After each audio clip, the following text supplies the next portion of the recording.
West Sumatra, famous for its ancient history, echoing through its canyons.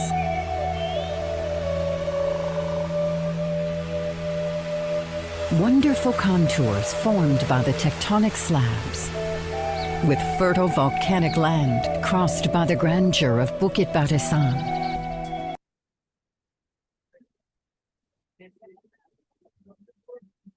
Assalamualaikum warahmatullahi wabarakatuh. Bapak dan Ibu, sebentar lagi Ibu Kepala Dinkes akan hadir bersama kita. Jadi karena acara sudah mau dimulai, mohon maaf kepada Bapak Ibu yang masih duduknya dari tengah ke belakang. Mungkin bisa kita geser aja ke depan Bapak Ibu, kita penuhkan yang di depan supaya terlihat lebih khidmat. Sekali lagi kepada Bapak Ibu semuanya, para peserta hadirin yang masih berada di luar agar dapat masuk ke dalam, kita penuhkan yang di depan. Yang Bapak Ibu yang dari tengah ke belakang, kita penuhkan yang di depan supaya acara terlihat lebih khidmat. Kepada adik-adik, adik-adik, mungkin bisa penuhkan yang di depan dulu. Yang sebelah sini soalnya kosong melompong banget 100%. Untuk adik-adik mahasiswa boleh minta tolong juga untuk maju ke depan ya. Ya, kita penuhkan yang di depan. Bu Lila dulu. lagi di jalan ke sini ya. Cek ya. Cek ya.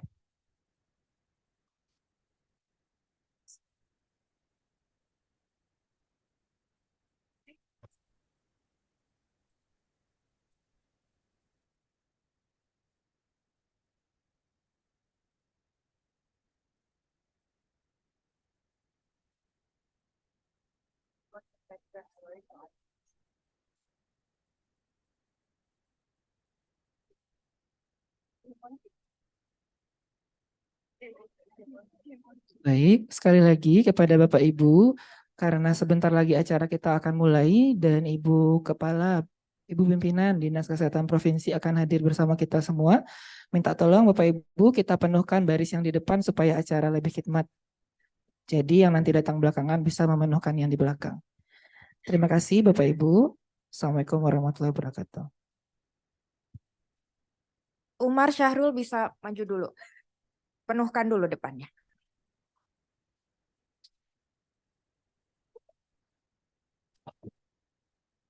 Ah, itu juga bisa di depannya yang itu.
Hamid, Hamid, Hamid, bisa ke sumber suara Hamid, Hamid Ordidis di kanan.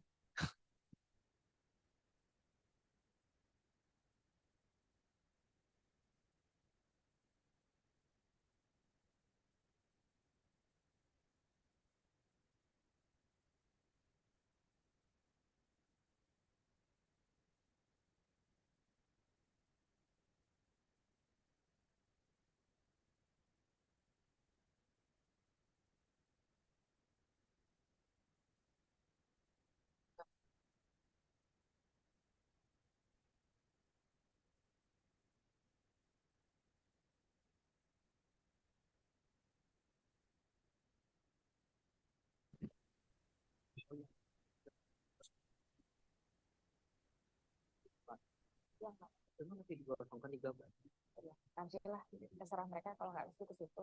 Eh,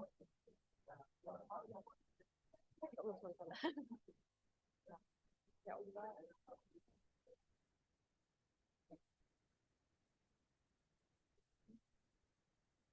Yang ya, Ari masih kosong-kosong, Ari ke depan dulu. Kita mau dulu. Ya boleh. Bentar ya.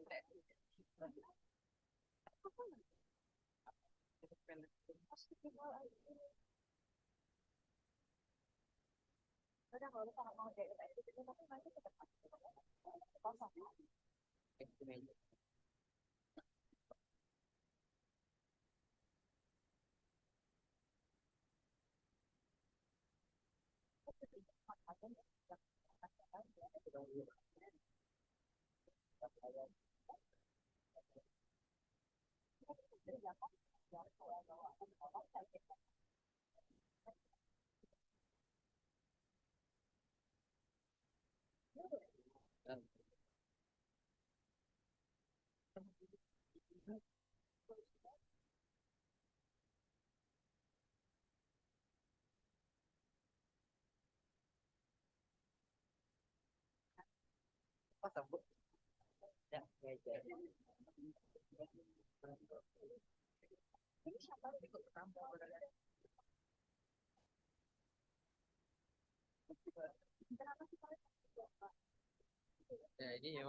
Ya, di belakang kursi aku.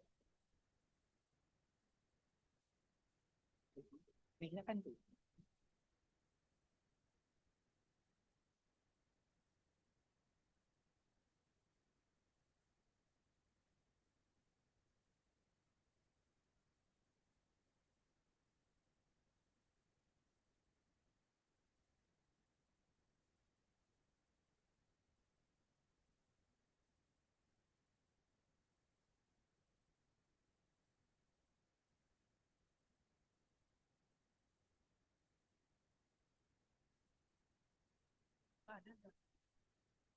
Alhamdulillah.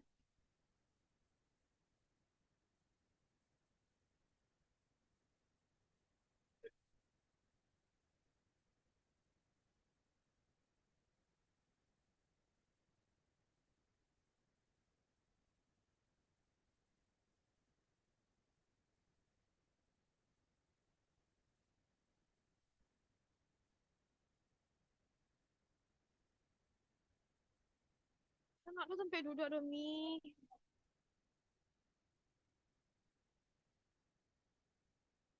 Ya, minta aja lah nak. Siapa kalau kita mau minta? Siapa kalau mau kita mau minta kursi?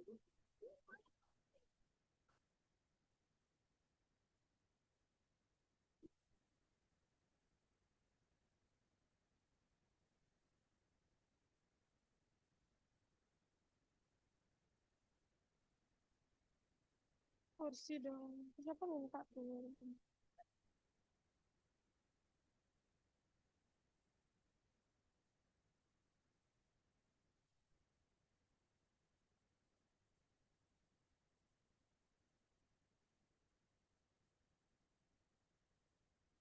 Yang berdua.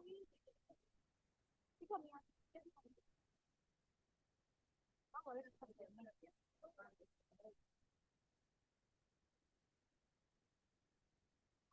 Aduh, gitu banget.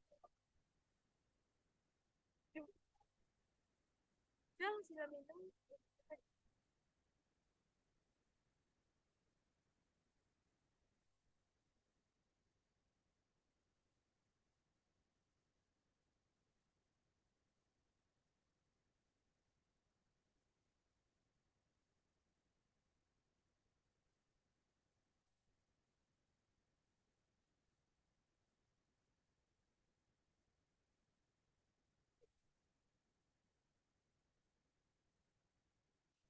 Berarti yang tadi belum diterima.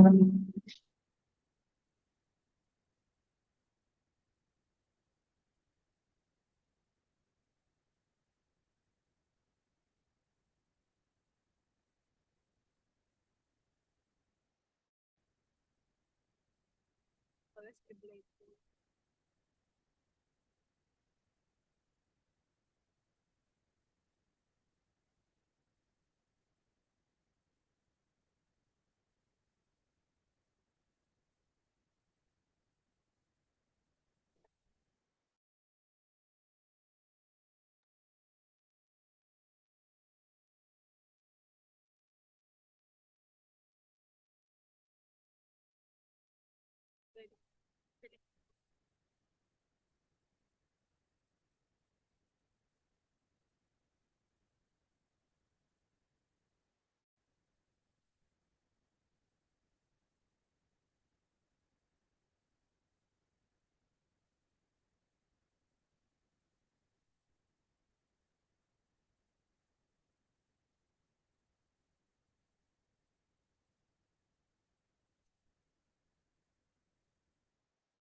Assalamualaikum warahmatullahi wabarakatuh. Good morning, ladies and gentlemen. The Honorables, the Governor of West Sumatra, The Honorables, the head of West Sumatra Provincial Health Office. the Honorable, the Dean of Faculty of Public Health, Andalas University, The Honorables, the head of Padang Health Office. our distinguished guests, and from Public Health Institution, The Excellency plenary speakers, delegates, participants, and audiences of Andalas International Public Health Conference 2023. Firstly, let's praise our God, Lord of the universe. Him only do we worship and him only do we ask for help. Salawat and salam to our prophet, the last messenger who has shown us the right way, so we can live happily on the earth and the after. Ladies and gentlemen, it's very honor for us, Risti Kurnia Dewi, And Aulia Rahman, to be standing here and welcoming each of you to the opening ceremony of Andalas International Public Health Conference 2023. Ladies and gentlemen, to begin the opening ceremony of Andalas International Public Health Conference 2023, we invite you to sing Indonesian National Anthem, Indonesia Raya. Ladies and gentlemen, please stand up and sing along.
Ladies and gentlemen, you may have a seat.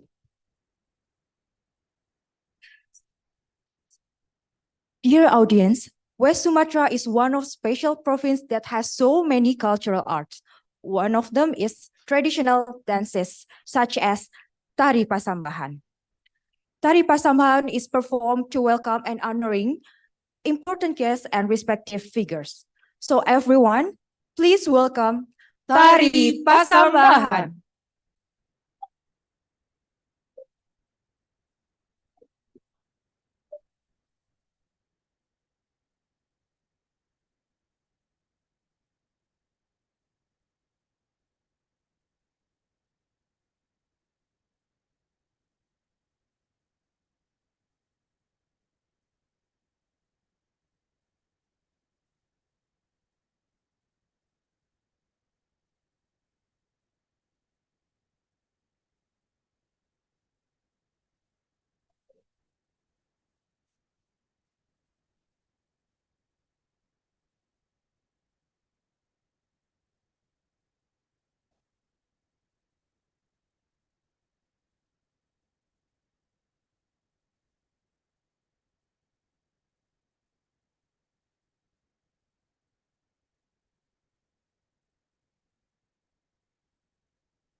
Sulam sari sarat tujuh berjumpa di gumpian behalnya ajo onde kaduang onde sana di dalam tari kami nanya diri akan jangan di kaduang onde sana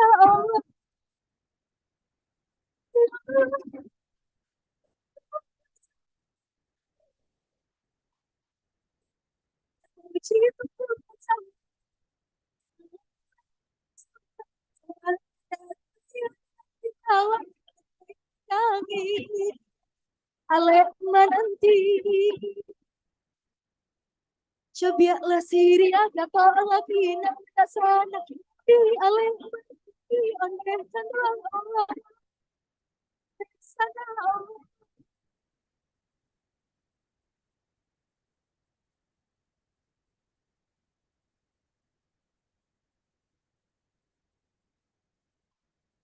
sair yang balam jobaraba barabah lalu balam mandi Sairiang salam sarato samba. Sambah lalu salam kembali.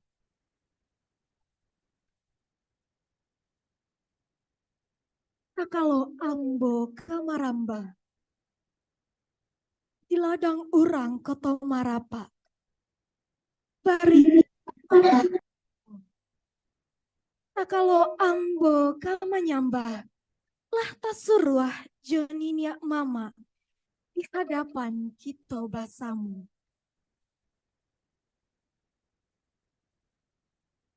Sepuluh jari nan kami susun. Ampun jo maaf ka orang banyak. Aka kurang pandape balun. Menggigil badan di bau taga.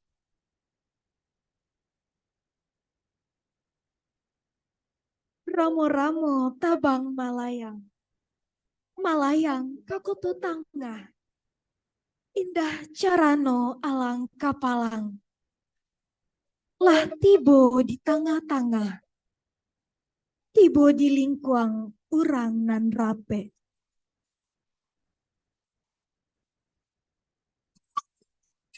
Buruang sinura, buruang sinuri. Menari-nari di ateh pamatang.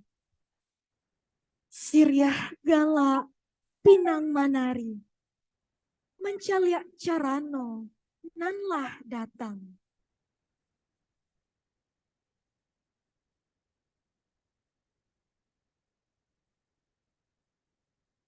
Pinang sadi dia minta digato. Siriah sercabia minta dikunyah. Sambiaan rokok pamenan tangan.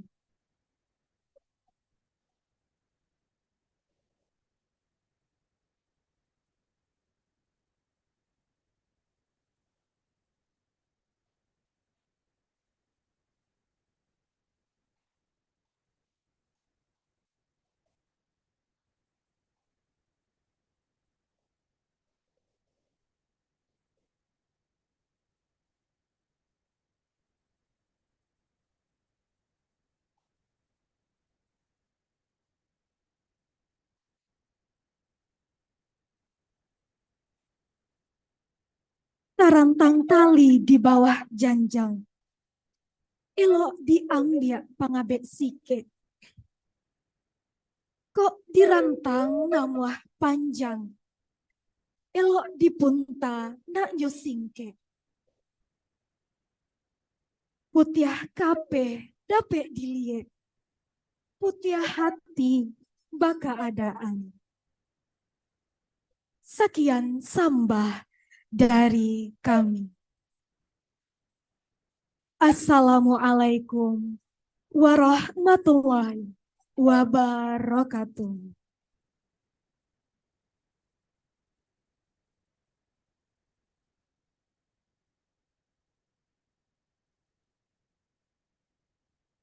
Kau ada langganan sama hari baca maaf kami diberi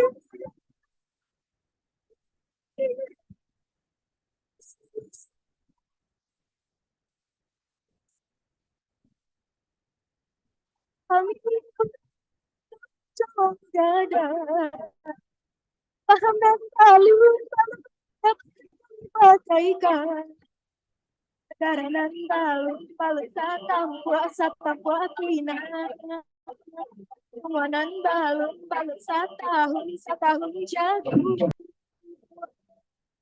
Kok ada langkah kita coba kami di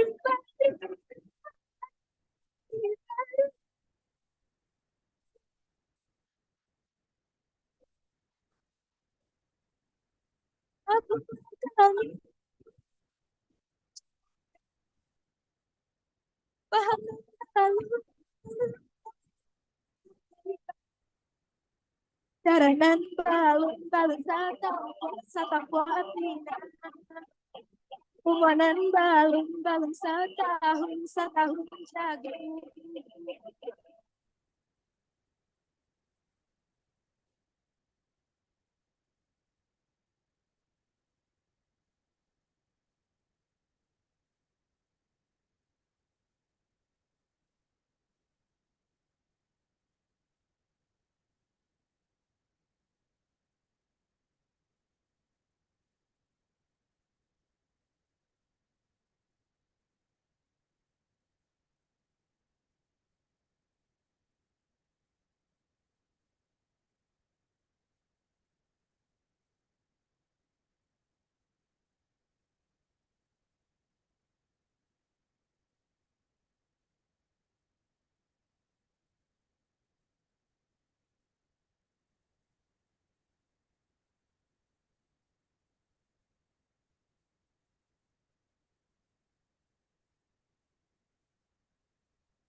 Ladies and gentlemen, we would like to welcome the chairman of the committee of Andalas International Public Health Conference 2023 to deliver a welcoming remark.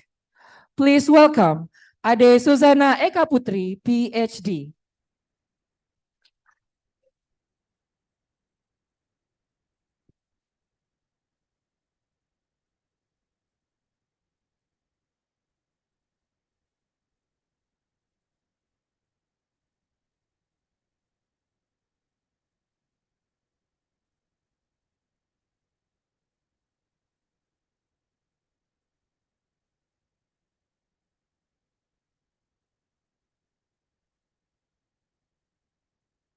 Bismillahirrahmanirrahim. Assalamualaikum warahmatullahi wabarakatuh. The Excellencies, the representative of the Governor of West Sumatra Province, the head of West Sumatra Provincial Health Office, Dr. Lila Anwar. Welcome, Doctor. The Dean of Public Health Faculties, including our Dean, Dr. Defriman, and the head of the head of Padang Health Office, and the head of Public Health Office institutions. We have representative of Puskesmas and Padang Health Office here. And our distinguished plenary speakers, we have Professor Seth Aljunid, Professor Koji Arizono, welcome professors, and Professor Fatma Lestari from Universitas Indonesia. Our distinguished presenters and participants of the 4th Andalas International Public Health Conference. It is my honor to welcome you all to our conference, and the main theme of the conference this year is Building the Resilient Nations, Translating Concept to Practice. This gathering represents a significant milestone in our collective journey towards recovery post-COVID-19 pandemic. As we know, the pandemic profound impact on our life, economy, and society, hindering the use of prosperity that we gain. However, we must not lose our hope, and instead we must come together to build a more sustainable, more resilient, and safe society. We will share the lessons learned from each country in this forum, which strategy can be applied to build more resilient health system, more resilient community, and finally we will get to more resilient nations. Ladies and gentlemen, welcome to Padang. Welcome to Andalas University, Universitas Andalas. Before the art unit of our students already perform our traditional dance, it is welcoming dance. And now I'm wearing our traditional clothes. I'm the ambassador of West Sumatra Province right now, just to welcoming you all to enjoy the warmth of West Sumatra, to enjoy the delicacy of West Sumatra, and to enjoy our hospitality. So thank you and enjoy the conference. Assalamualaikum warahmatullahi wabarakatuh.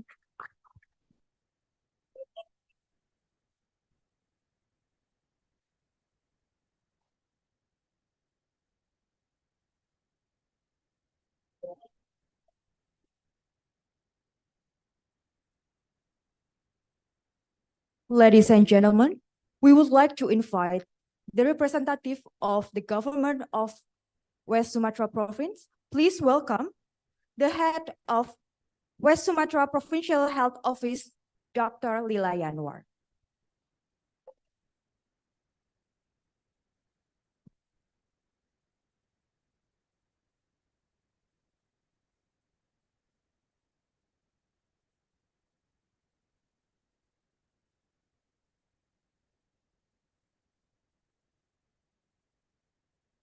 Bismillahirrahmanirrahim. Assalamualaikum warahmatullahi wabarakatuh. Yang terhormat, yang kita banggakan Bapak Menteri Kesehatan Republik Indonesia, yang mungkin nanti akan hadir melalui media Zoom. Yang kami hormati Bapak Rektor Universitas Andalas, Bapak Dekan FKM UNAN beserta Ibu Wakil Dekan, Ibu Ade, dan seluruh jajaran dan pimpinan instansi dan perguruan tinggi. Kemudian narasumber kita, para pembicara yang sudah hadir pada hari ini, Profesor Syed Ali Junid, terima kasih. Profesor Fatma Lestari, dan special guest dari Profesor Koji Arizono. We have met yesterday, right, Prof? Ya, kami kemarin sudah ketemu dengan beliau dalam pembahasan kerjasama antara JICA dengan pemerintah Provinsi Sumatera Barat. Kemudian tentunya yang teristimewa seluruh undangan yang hadir pada kegiatan the 4th Andalas International Public Health Conference 2023. Sebelum menyampaikan sambutan ini, kami menyampaikan permohonan maaf dari Bapak Gubernur Sumatera Barat karena beliau tidak dapat hadir dan meminta kami dari Dinas Kesehatan untuk mewakili beliau menyampaikan sambutan pada kegiatan ini. Kami akan menyampaikan sambutan Bapak Gubernur pada acara The 4 Andalas International Public Health Conference 2023 dengan tema Building Resilient Nation, Translating Concept to Practice. Puji dan syukur kita panjatkan kehadirat Allah Subhanahu wa Ta'ala. Pada hari ini Kamis tanggal 26 Oktober 2023 kita masih diberikan nikmat sehat untuk dapat berkumpul bersama di ruangan ini. Dan tentunya tak lupa salawat beriring salam kepada Nabi besar kita Muhammad Shallallahu Alaihi Wasallam. Pada kesempatan ini pemerintah Provinsi Sumatera Barat menyampaikan ucapan selamat datang di ranah Minang kepada seluruh pembicara dan juga peserta baik yang hadir dari dalam negeri maupun yang berasal dari luar negeri. Tentunya merupakan kebanggaan bagi kami pemerintah Provinsi Sumatera Barat telah dipilihnya Kota Padang atau Provinsi Sumatera Barat sebagai tempat terlaksananya konferensi ini. Untuk itu pada hari ini kami juga mengucapkan terima kasih kepada panitia yang telah bekerja keras sehingga terlaksananya konferensi kesehatan masyarakat internasional pada hari ini.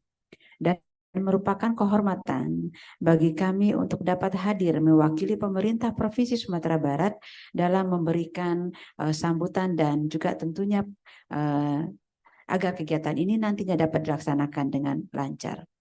Bapak dan Ibu yang kami hormati, saat ini Kementerian Kesehatan membuat 6 pilar transformasi, yaitu pilar pertama transformasi layanan primer, pilar kedua transformasi layanan rujukan, pilar ketiga transformasi ketahanan sistem kesehatan, pilar keempat transformasi pembiayaan kesehatan, pilar kelima transformasi sumber daya manusia kesehatan, dan pilar keenam transformasi teknologi kesehatan.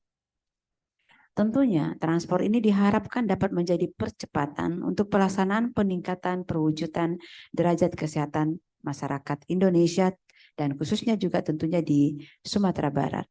Sehingga kita tidak dapat melakukan hal ini secara optimal tanpa kerjasama, koordinasi, dan kolaborasi yang baik. Untuk itu, mewujudkan Indonesia sehat bukan hanya menjadi tanggung jawab pemerintah, tetapi menjadi tanggung jawab seluruh komponen bangsa. Pandemi COVID-19 menjadi salah satu periode yang berat bagi semua negara, termasuk Indonesia. Pandemi tersebut memberikan dampak langsung dalam aspek kesehatan, tetapi juga ada dampak lainnya, termasuk ekonomi dan sosial. Pertemuan ini merupakan tonggak penting dalam perjalanan bersama kita dalam pemulihan setelah pasca COVID-19. Maka untuk itu, marilah kita melakukan membangun bersama secara bersatu agar lebih adanya suatu pembangunan yang berkelanjutan, tangguh, dan aman. Maka melalui pertemuan ini akan dapat saling berbagi, memberikan pembelajaran atas pandemi, dan tentunya mendiskusikan bagaimana strategi berikutnya yang dapat diterapkan dalam membangun sistem kesehatan yang lebih berketahanan dan komunitas yang juga lebih berketahanan dan bangsa yang juga mempunyai ketahanan yang tangguh. Konferensi ini merupakan platform bagi kita semua dalam berbagi pengetahuan, bertukar ide, dan mengembangkan strategi. Tentunya juga tidak ada yang lebih baik daripada bersama-sama dalam menghadapi segala bentuk kesulitan. Untuk itu, pemerintah Provinsi Sumatera Barat sekali lagi mengucapkan apresiasi dan mengucapkan terima kasih atas terselenggaranya kegiatan ini. Demikian sambutan yang dapat disampaikan. Selamat mengikuti konferensi dan sekaligus tentunya menikmati keindahan alam di Sumatera Barat, dan yang lebih penting adalah wisata kuliner di Ranah Minang, di mana hanya ada dua kata, enak dan enak sekali. Semoga pelaksanaan The Fourth Andalas International Public Health Conference tahun 2023 dengan tema Building Resilient Nations, Translating Concept to Practice dapat berjalan dengan sukses dan lancar. Mohon izin menyampaikan dua pantun. Kota Padang, kota tercinta, jangan lupa lewat jembatan Siti Nurbaya. Selamat mengikuti konferensi kepada peserta, meningkatkan derajat kesehatan masyarakat Indonesia. Karena sudah dibikinkan dua, jadi harus dibacakan dua-duanya. Jalan-jalan ke Kelok 9, melihat pemandangan yang indah menawan. Selamat dan sukses melaksanakan pertemuan informasi terbaru dalam pelayanan kesehatan. Wabillahi taufiq wa hidayah. Assalamualaikum warahmatullahi wabarakatuh.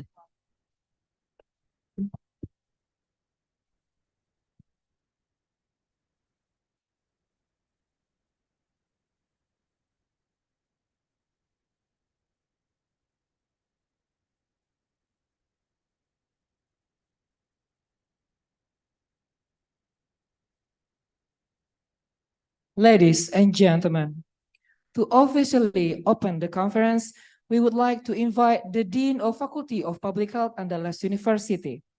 Ladies and gentlemen, please welcome Defriman Jafri, PhD.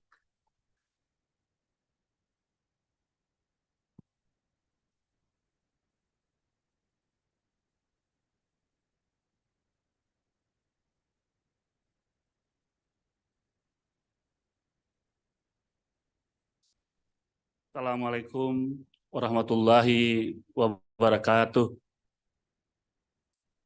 Alhamdulillahirrahmanirrahim. Wassalatu wassalamu ala asrafil anbiya'i wal mursalin wa ala alihi wa sahbihi rasillah jama'in. Asyhadu an la ilaha illallah wa asyhadu anna Muhammadar Rasulullah. Allahumma shalli ala Muhammad wa ala ali Muhammad. Our Honorable the Governor of the West Sumatra Province, in terms of the representative, the Provincial Health Office. Thank you very much, Dr. Lila. Your speak is very nice to welcome the Andalas International Public Health Conference. And also our honorable invited speaker, the first Professor Datu Syekh Muhammad Ejunid. I think welcome again, Professor. I think very nice our collaboration and also our communication before. I think we know Andalas International Public Health Conference is we start with in the 2013, and also our honorable Prof.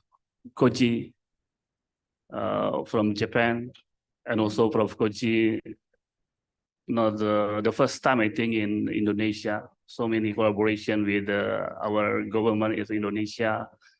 So I think the experience of Koji can give the many experience to all of participants in Andalas International Public Health Conference. Welcome, Prof. Koji. And also our honorable speaker from University of Indonesia, and also our teacher from the University of Indonesia. Welcome, Prof. Fatma. Thank you very much, Prof. Fatma. Also, his husband is also from the West Sumatra. Dear our colleagues and all of participants, also all of the faculty member, and also our student from the undergraduate, also postgraduate student in Andalas University, and also especially for the Faculty of Public Health Andalas University. It's great honor for us to welcome all of you to Padang and West Sumatra in Indonesia. As I mentioned before, AIPH we start in the 2013. Every 2 years we make the international conference and have the many experience.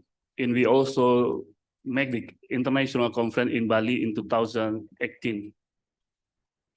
So as mentioned, Bu Ade said, pandemic, we have the many experience for us, and disaster and non-disaster and natural disaster and man-made disaster in the future is a big challenges for us, not only the national and also for the global perspective.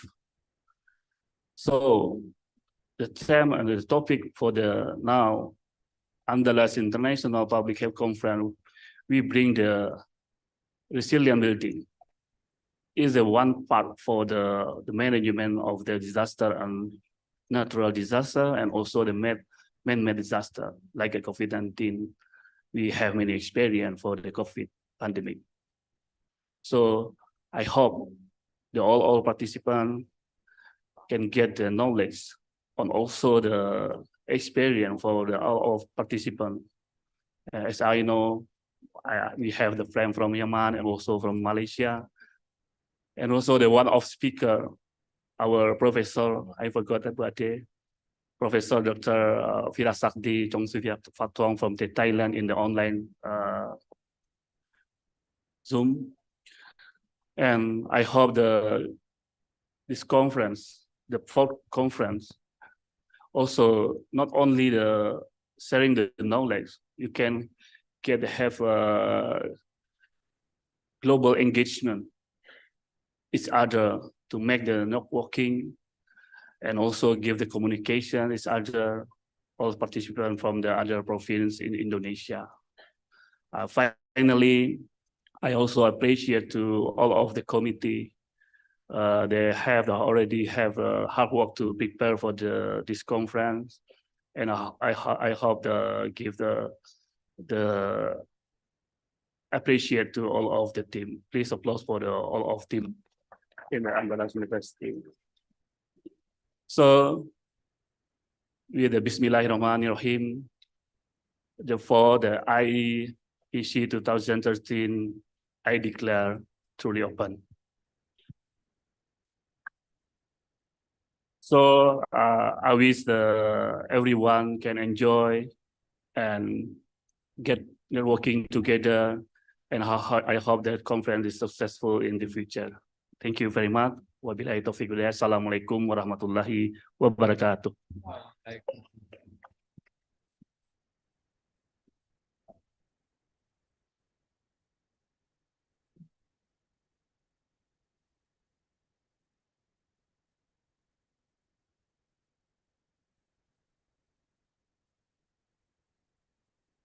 Excellency, colleagues, and respected guests, let's have a prayer session, and we would like to invite Kamal Kasra, PhD, to conduct this session.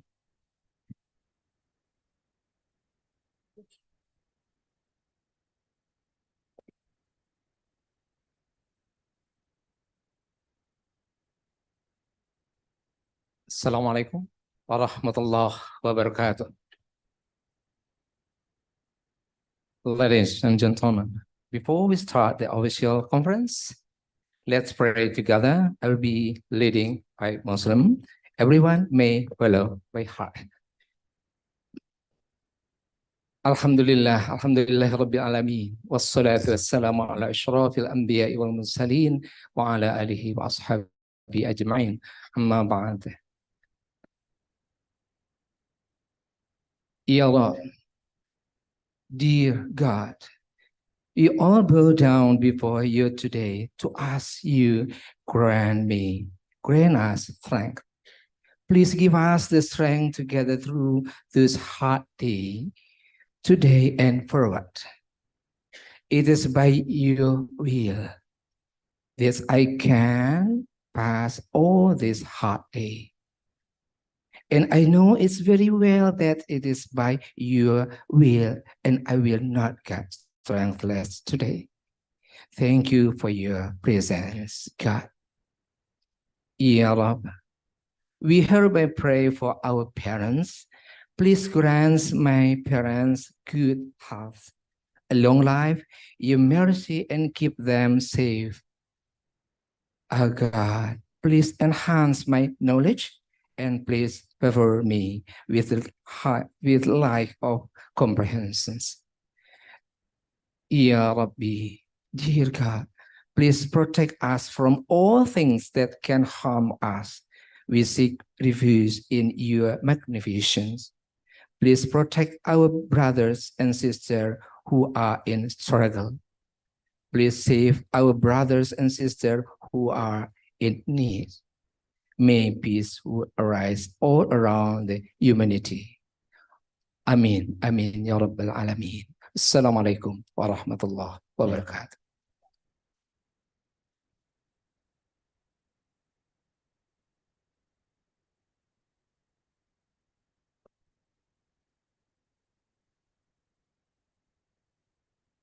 Thank you very much. Ladies and gentlemen, that's the end of the opening ceremony for the conference.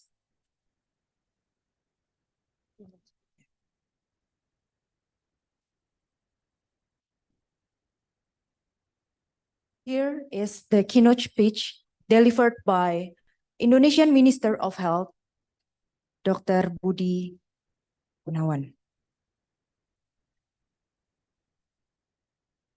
Speakers, ladies and gentlemen, throughout history, battles against pathogens have claimed more lives than natural disasters or human conflicts.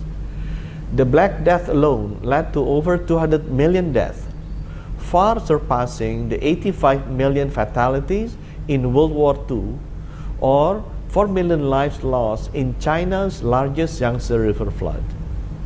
Learning the hard lessons from COVID-19 pandemic, we realized that effort to strengthen Indonesia's health system resilience is critical.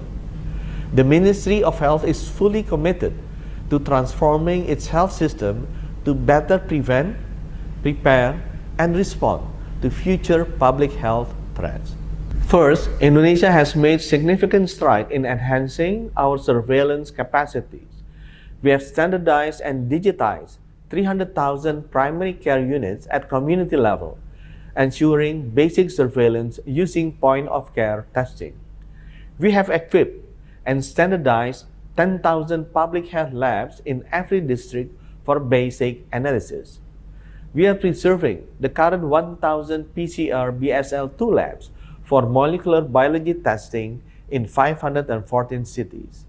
We are also maintaining 56 genome sequencing labs across 34 provinces to detect pathogen variants. Moving forward, Indonesia is preparing to launch an integrated One Health surveillance on top 10 animals with top 10 pathogens with greatest potential to jump to humans. We will continue to work on potential vaccine, diagnostic, and therapeutics at the animal level.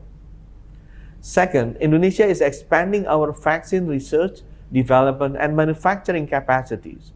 Previously, we had only one government-owned vaccine company. Now we have 3 with plans for a 4th. We are also adding our vaccine technology portfolio from 2 to 4, incorporating the vector-based and mRNA-based vaccine technology. Moreover, we are planning to increase our annual vaccine productions from 3.2 billion to over 5 billion doses every year with potential for further expansion. Third, we are preparing a reserve pool of health workforce. We register volunteers from students, the Boy and Girl Scouts, retired healthcare workers, and other members of the society to be listed as reserve health workforce who can be swiftly mobilized whenever the need arises. We train them with various skills in pandemic prevention and preparedness, as well in emergency response and disaster management. Ladies and gentlemen, throughout this opportunity, I would like to invite all of you, universities and scholars, in our common mission to build a resilient future for Indonesia and globally. The future depends on what we do in the present. I wish you a productive and insightful conference. Let us remember that our actions today will impact the health and resilience of our people in the years to come. Thank you.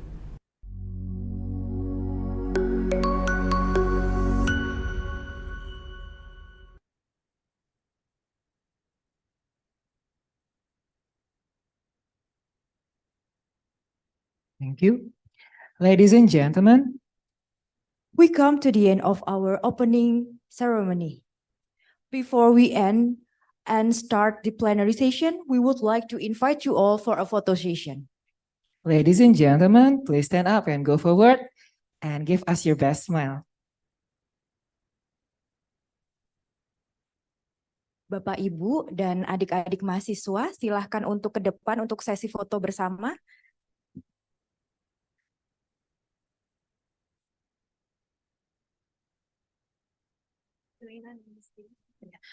Professor, Doctor, please. Oh, yang lain. Oh, yeah, okay. Yeah. The plenary speakers is in the front. The participants is on the stage. Please have a Bapak, Ibu, place. mungkin silahkan untuk ke depan dan berfoto bersama, Bapak, Ibu.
Okay, ladies and gentlemen, you may have your seat. Thank you very much.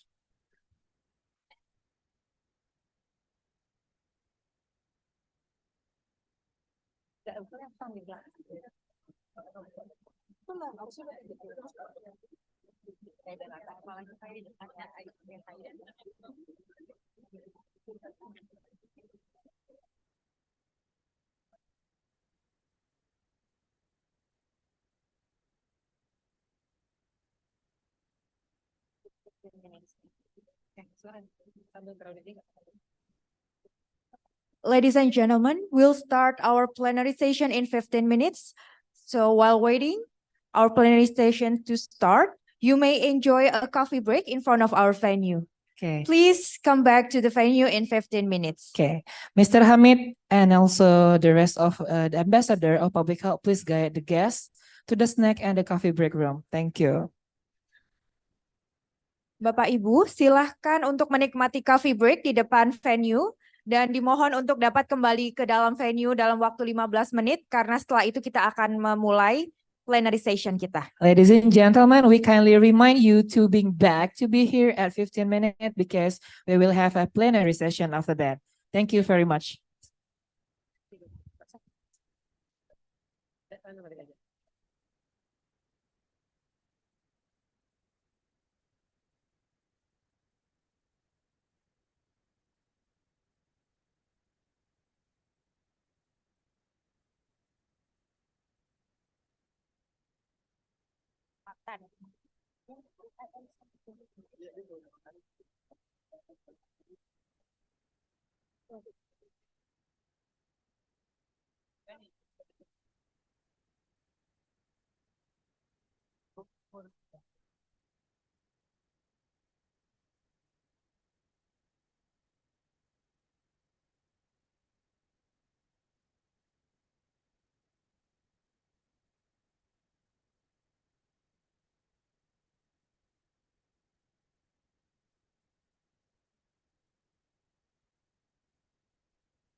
Ini di pause off. Electric. Di power.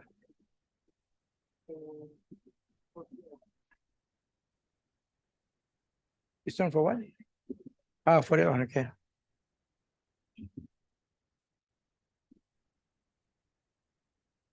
Baterai, yeah, I need the battery. I need the power source. Charger. Charger, yeah.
Boleh ya?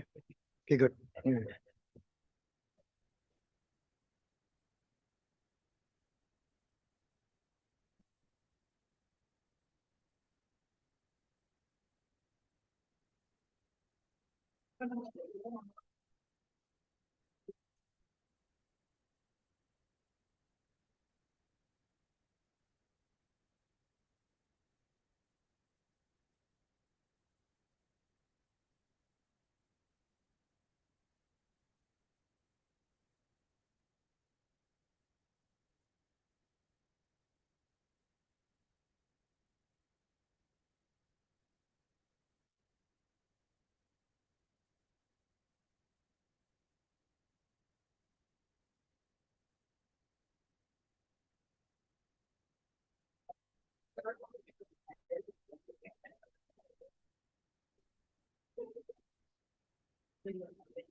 Ya.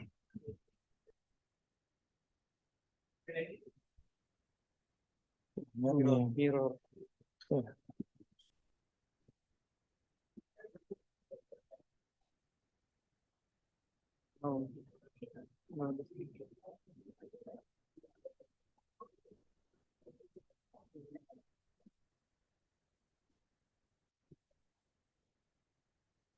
Semalam ada sudah okay semalam. Yesterday was okay.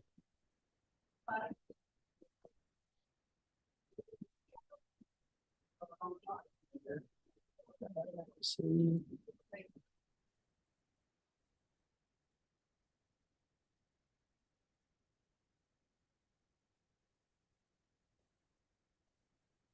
Mirror.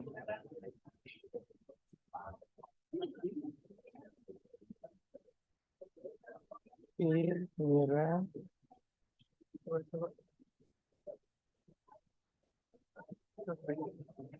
We advance.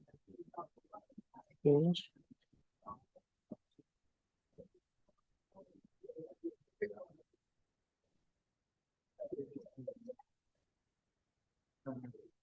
Mirror. Yeah.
Ladies and gentlemen, welcome back to Andalas International Public Health Conference 2023.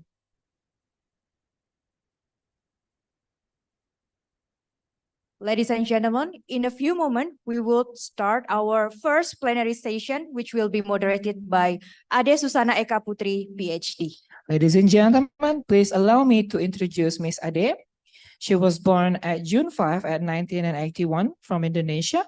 She started her career as an academician in 2006 at the Faculty of Public Health, Andalas University, Indonesia. Her areas of interest are epidemiology, global health, evidence-based public health policy, healthcare utilization, social determinants of health, and public health field in general. Her academic qualification is PhD on Community Health, completed in 2016 from National University of Malaysia and United Nations University International Institute of Global Health. She is District Evidence-Based Health Planning Consultant appointed by Indonesian Ministry of Health. She involved in epidemiological study providing scientific evidence for COVID-19, control policy in West Sumatra Province, Indonesia.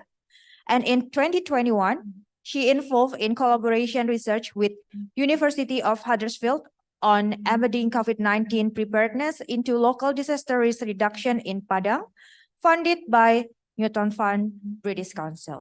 Ladies and gentlemen, please welcome Ade Susana Eka Putri, PhD.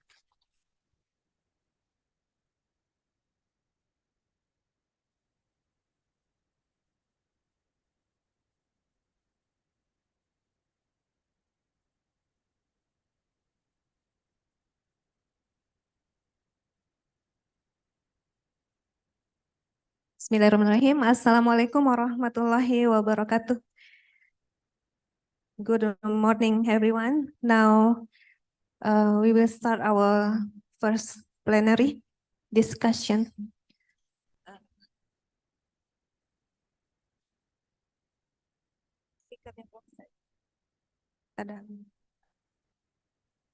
Oh, yes.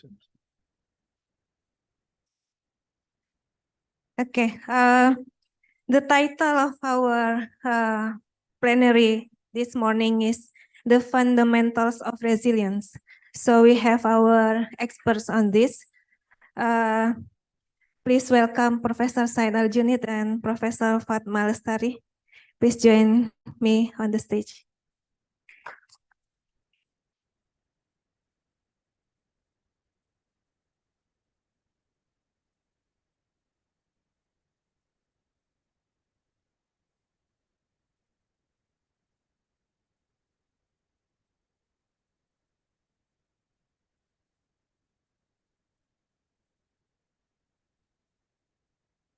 I will introduce you our distinguished speakers. Professor Said Al-Junid specialized in public health medicine and the first Malaysian who obtained PhD in health economic from London School of Hygiene and Tropical Medicine.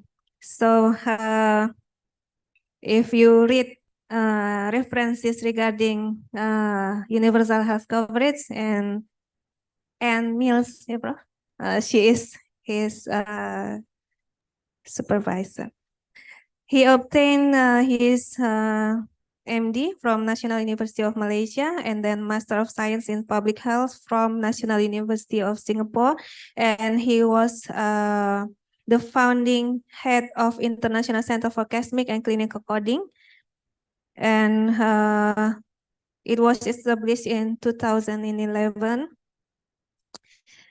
Now, his main interest is in the strengthening of healthcare system of developing countries through research and development in health policy.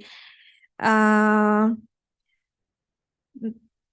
he was awarded Emeritus Professor in Public Health by the Faculty of Medicine, National University of Malaysia. Later, Professor Said Al-Junid will present on our topic regarding the fundamental of resilience. His title is Resilient Health financing for pandemic and disaster. This will provide us another perspective in building resilience in terms of health financing, resilient health financing. The next speakers of this session is Professor Fatma Lestari. Professor Fatma got her PhD in safety science in University of New South Wales, Sydney, Australia. She is a professor in safety, Faculty of Public Health, Universitas Indonesia, in collaboration with U.S. Chemical Security Program and USCRDF, Indonesian Safety and Health Council. She is the member of the council, and she is the member of Indonesian National Independent Team for Oil and Gas Safety. So she is expert on safety. Okay, we will start our first presentation by Professor Said Al-Junid on resilient health financing for pandemic disaster. Please welcome, Professor.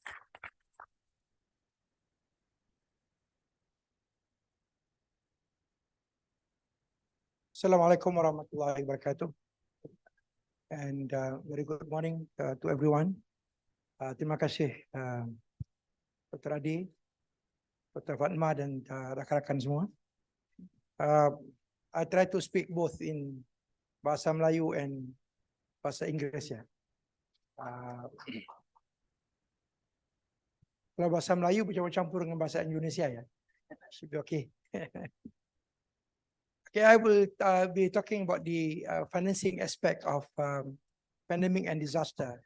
As you know that whenever we have issues related to pandemic and disaster, finance is one of the important aspects because we need that in order to provide the requirements and also not only for health, but also for safety and also for livelihood of people who are affected by the disaster and pandemic. So these are the areas that I will try to touch upon within these 25 minutes. And I will discuss about the issues of mobilizing resources during and also after disaster. So what is disaster? It refers to any type of tragedy that involves at least one life or creates a problem that affects livelihood of at least one victim. When we have this, we can define the situation as disaster. Of course, we can divide the disaster into either it is disaster which are natural in nature, which is due to maybe natural hazards such as earthquake, flooding. But we also have another type of disaster which are happening right now in Gaza, which is a man-made disaster, which is due to the other peoples that try to influence other people in the planet, and that affects the livelihood of mankind. Apart from that, before this incident, there are many other man-made disasters, such as the Fukushima Daiichi nuclear disaster. We have the nuclear Chernobyl incident in Russia, which involved the explosion of the nuclear power plant. And then we have the dioxin pollution back in the 80s, the oil spill in the late 1989. And all of us are actually very sad today to hear about and to know about the man-made disaster starting from 7th of October as a result of Gaza occupation. I think at the moment, until last night, we have been following the news on Al Jazeera. I think there are about 6,000 people has been killed, and most of these people that have been affected by this are children. And this is something that are unnecessary but created by one group of people that want to colonize others, and it affects everybody in that region. We are still waiting for the response from the United Nations at the moment, although the response was not that good. And we have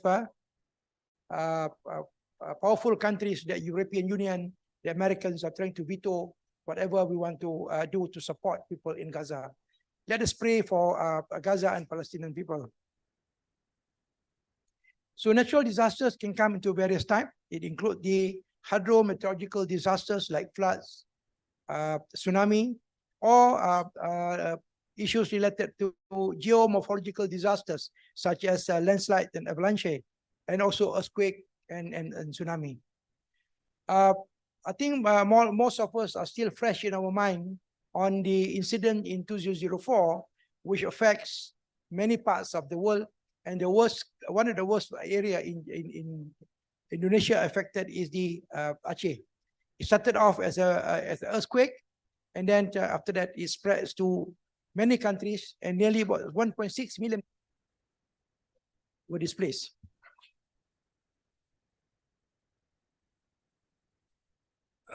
So I think tsunamis in Asia Pacific is one of the major disaster occurred about 19 years ago. But now we have, as I mentioned earlier, another disaster which is man-made that is happening right now in Gaza.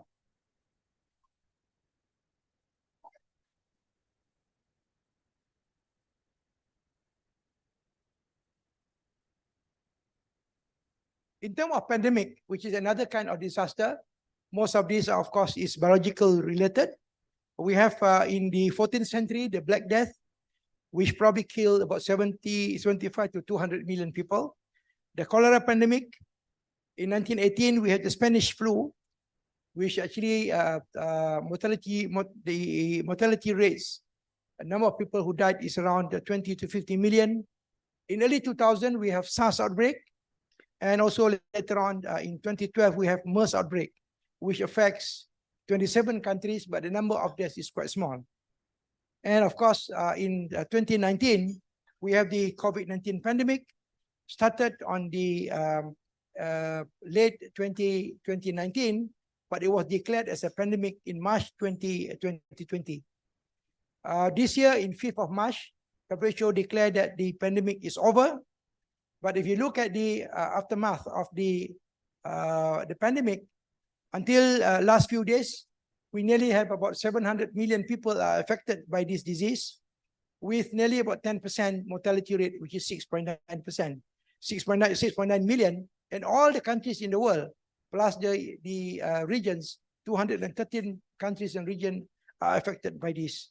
The impact on the global economy is huge. During the pandemic itself, the contraction of the economy goes down by as high as 7%, but it plateau off to about 2 to 3%. But after the pandemic, we'll see much more effect on that. So what happened with that? These are the approaches taken by many countries. And in Malaysia and Indonesia as well, we have various activities at the community level and also at national level, which has been carried out in order to contain and to control the pandemic.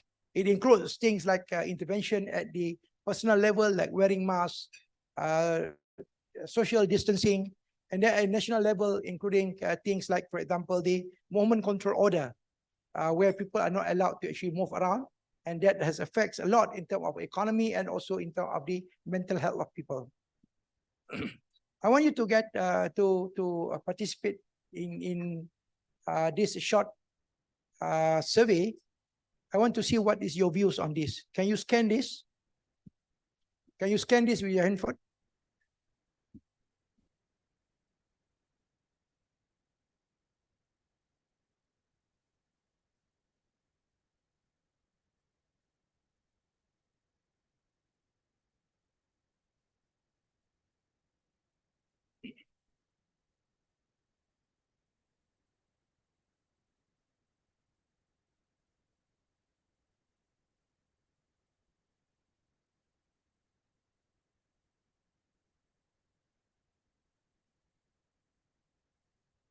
Okay, I think can you put in your opinion, please?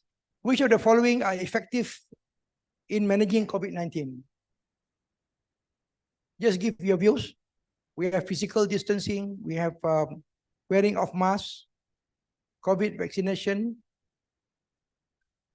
Okay, I think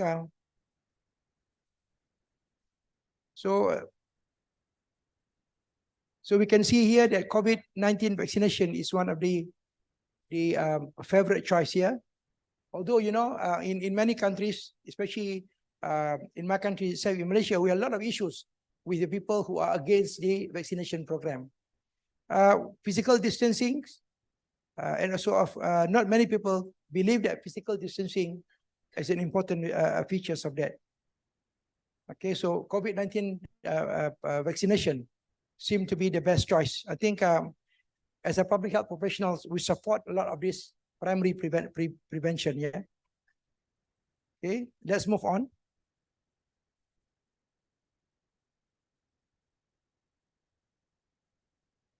So these are the major components of the health system. All of these components are adversely affected by the pandemic, which includes the service delivery, the financing aspect, human resource, which are lacking in most of the situation.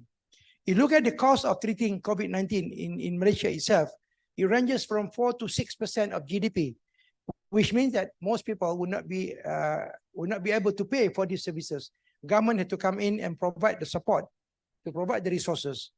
When we need ventilators for severe cases of COVID-19, you can see the cost goes up quite high. It's around 58% of GDP to as high as 133% of GDP when people need ventilators. Obviously, we cannot depend on fund which can need to be raised by individual, but the country had to come in. There was a recent study which was carried out to look at what is the impact on the among the health workers in these, I think, 5 countries, and you can see that the costs are tremendous. These are only focusing on healthcare workers. The cost, it can be as high as 111 million to as high as $500 million when it goes to more developed countries. One more important aspect in terms of financing is that the COVID-19 pandemic affects significantly on poverty. If without poverty, we will be able to achieve reduction in the great reduction in the poverty level globally to as high as 7.5%. But now with the COVID-19, this effort to reduce poverty has to a certain extent been affected by that. So you can see that the number of people that are affected by poverty is still quite high. And as a result, we still have a lot of people that are below the poverty line as high as nearly 700 million. By right, it should go down to less than 500 million. And in health sector, we are concerned with what we call the catastrophic expenditure. This is where the amount of resources that put forward for healthcare affects the livelihood of people and they will become poor. Recently, the catastrophic expenditure can be as high as 43% of the whole population of the world. So this is an important aspect that we need to look at. Global economy contracted quite significantly, and you see that between 2020 to 2030, it is predicted that nearly globally we will actually lose nearly about 55% of the global economy. And most countries that are affected by that are low income and also middle income countries. The contraction in terms of the GDP can be as high as more than 90%. And this is the global losses. Until today, it's estimated that as high as $9 trillion would be lost as a result of the COVID-19 pandemic. So overall, the post-pandemic, after the pandemic has been declared to be over, we have many things that need to be looked upon in relation to our health system. Delivery of services to manage long COVID. Long COVID is one of the new diseases which are created as a result of people with chronic diseases that are affected by COVID-19. We have an impact on health budget. In some countries, we have to increase the budget during the pandemic to as high as 50% more than what MOH is receiving to actually purchase the requirement of to purchase vaccine as well as other materials, including drugs as well as the ventilators. It also impact on universal health coverage, especially when people goes below the poverty line, and also there's a need for the health sector reform, especially in terms of managing the human resource. Post-COVID-19, which is also called as a long COVID, it affects as high as 22 to 38% of the patient that actually contracted with COVID-19. In US, it was estimated that about 6% of the whole population, adult population, are affected by this long COVID. And globally, it was estimated that until today, nearly about 65 million people are affected by this. The cost of treating long COVID is quite expensive, is quite high. It is estimated that the cost will be around 11 trillion US dollar per capita. It's 11,189 per person. And then it involves around 17% of the 2019 GDP. It was also estimated that in order for us to manage COVID-19 properly, the government need to put up money for research. And it is estimated that we need at least $1 trillion per year for the next 10 years in order to actually find the solution to manage people who suffer from long COVID. Long COVID is also called infection-related non-communicable diseases, which actually mainly affected by people who suffer from diabetes, hypertension, and other chronic diseases. So what are the things that have been revealed by COVID-19? Number one, we know that there is a weaknesses in the disease surveillance network. Number two, there is a lack of coordination in terms of research and development. Capacity to manufacture and also sourcing of intervention are highly concentrated in few countries. We can see that when vaccine was developed, the developed countries are the ones who actually acquired the vaccine, and later on only it passed to the less developed countries. There's disruption in supply chain, and also there's issue regarding the lack of pre-position financing to purchase vaccine and other critical supplies, which means that we never prepare resources to actually anticipate the need for financing. Let's go to the next slide though, regarding long COVID. Can you please scan this?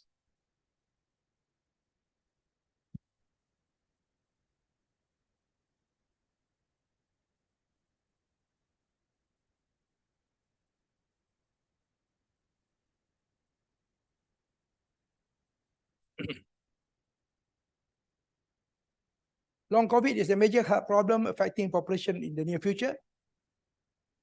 I want to have your views, whether you agree or you disagree with this statement. Well, good. Everybody has agreed on this. Can I have more response, please? 14% strongly agree.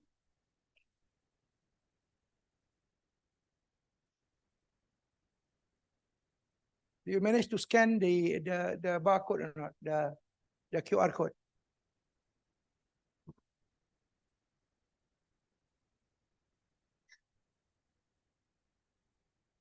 Yeah, let's scan it again.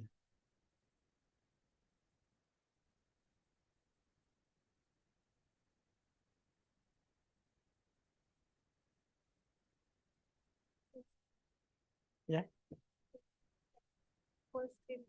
Oh, full screen. Okay. So everyone, please scan this QR code to give your response.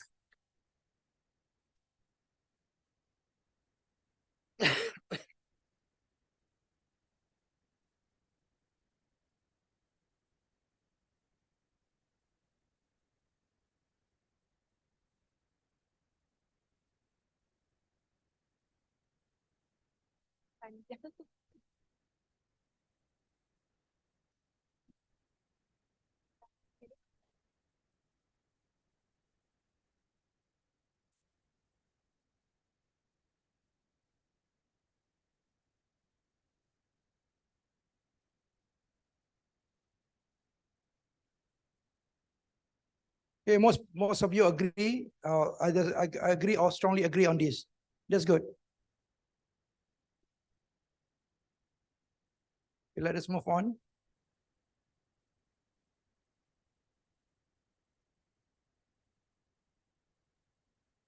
Over the years, we have what we call the disease risk management cycle, and many countries try to follow this, and then try to find solution to get the mechanism going in order to manage what happens after the pandemic, and also to prepare for the future. But if you look at the Global Health Security Index, which was just carried out, how prepared are we in facing or in trying to manage the COVID-19 in the future. We can see that most of the developing countries are still lagging behind. Only developed and high-income countries are much more prepared in anticipating if we have another pandemic.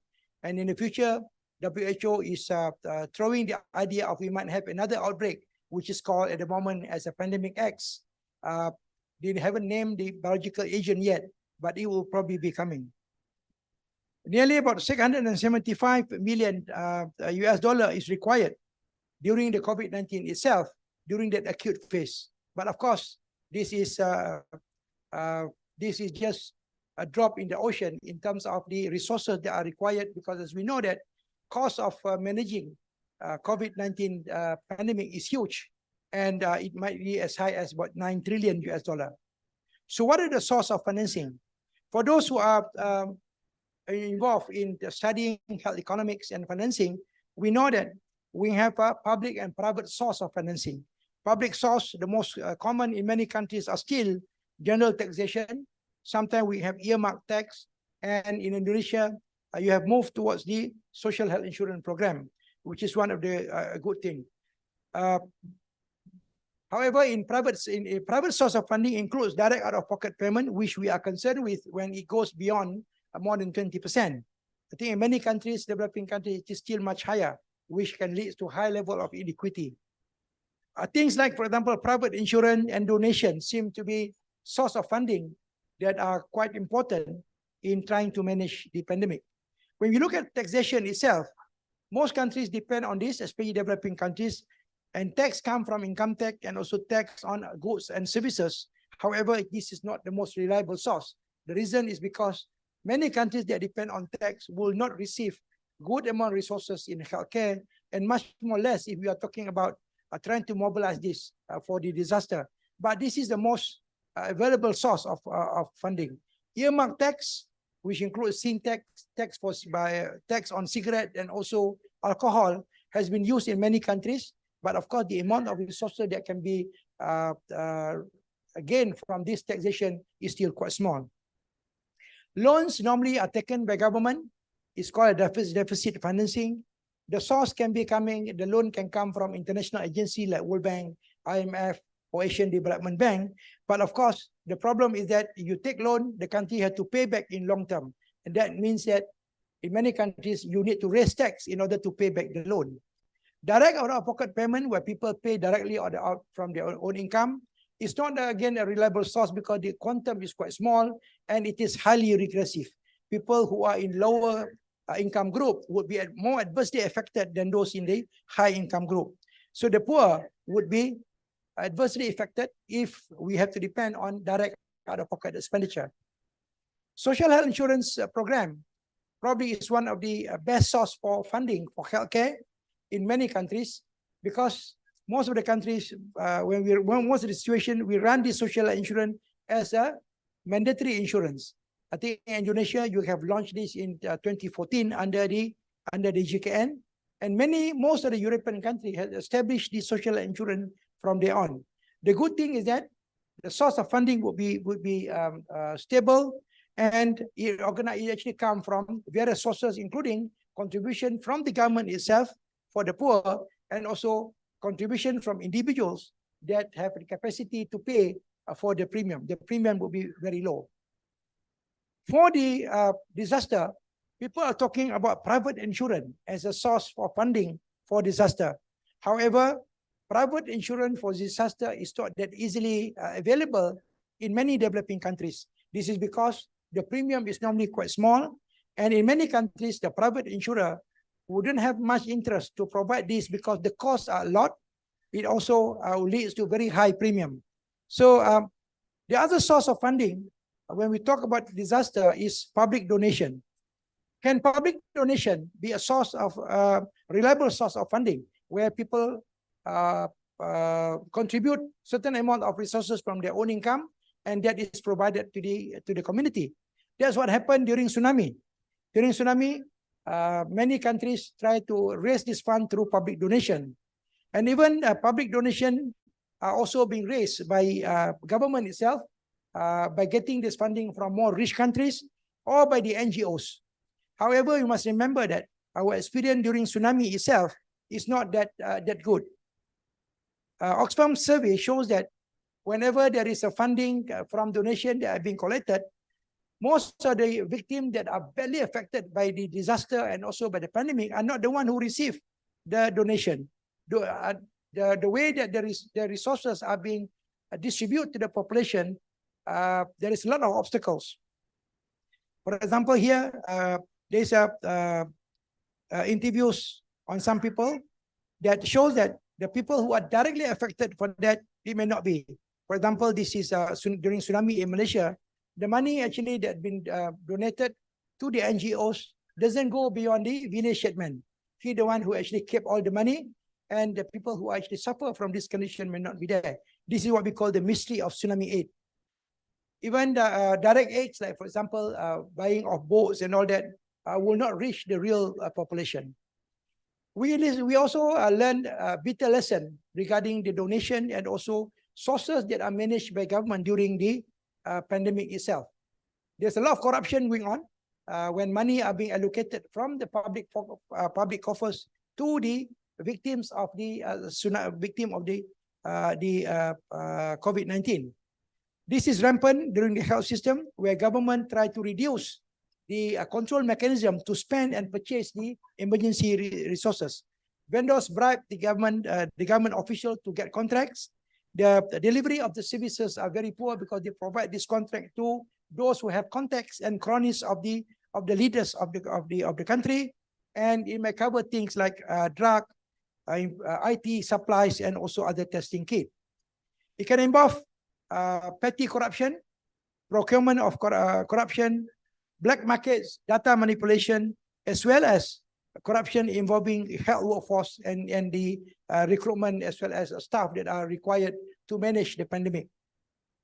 Many countries have reported the issues of corruption during the COVID-19. In African countries, it's estimated that around 1.7 billion US dollar were lost due to actually procurement corruption in the procurement deals.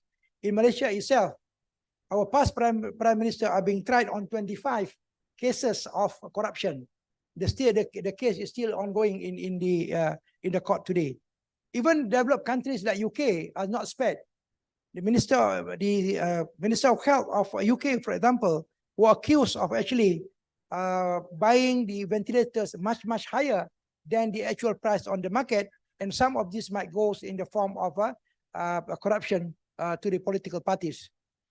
In Vietnam, in Brazil, it was also reported the same thing, and in Bolivia and Zimbabwe, of course, in African countries. Let's go to the last slide. Please scan this and make your choice. Which are the following most reliable source of funding from your views? Yeah? Which is the most reliable source of funding for pandemic and also for disaster? This is before my conclusion.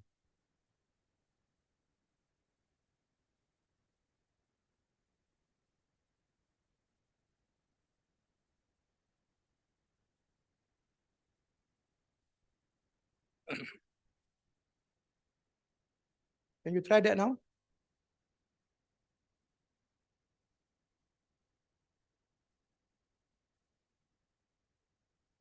Okay, social health insurance.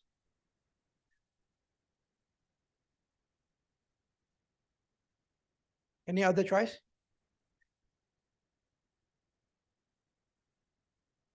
Government loan, taxation.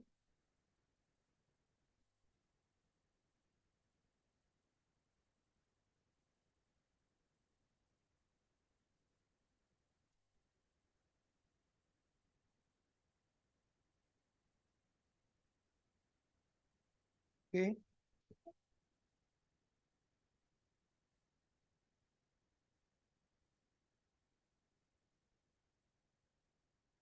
Social health insurance still the main favorite here, followed by government loan.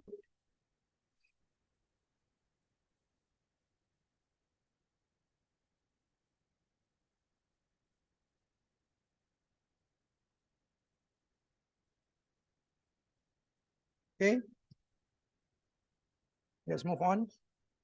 I think we have the highest votes goes to the social health insurance, followed by government loan. Yeah.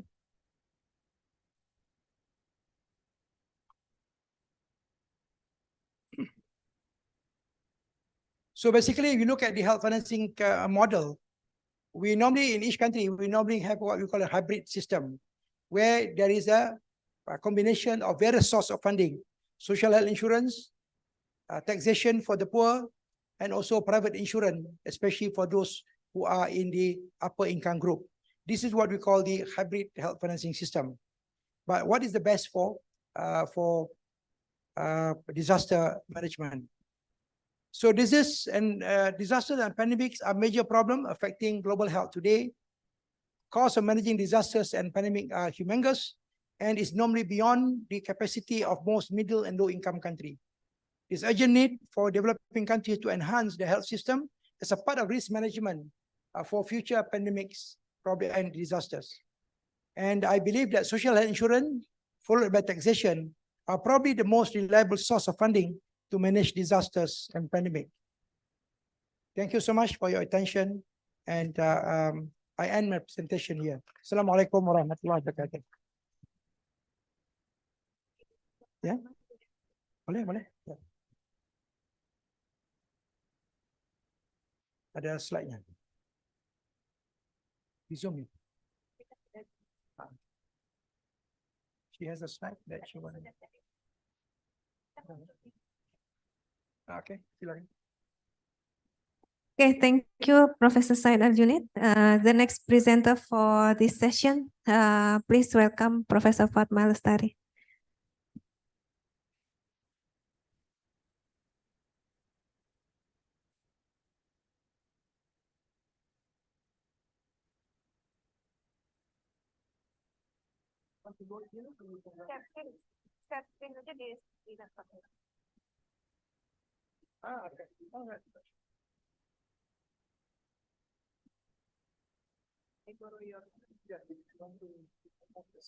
Oh, using here. This one or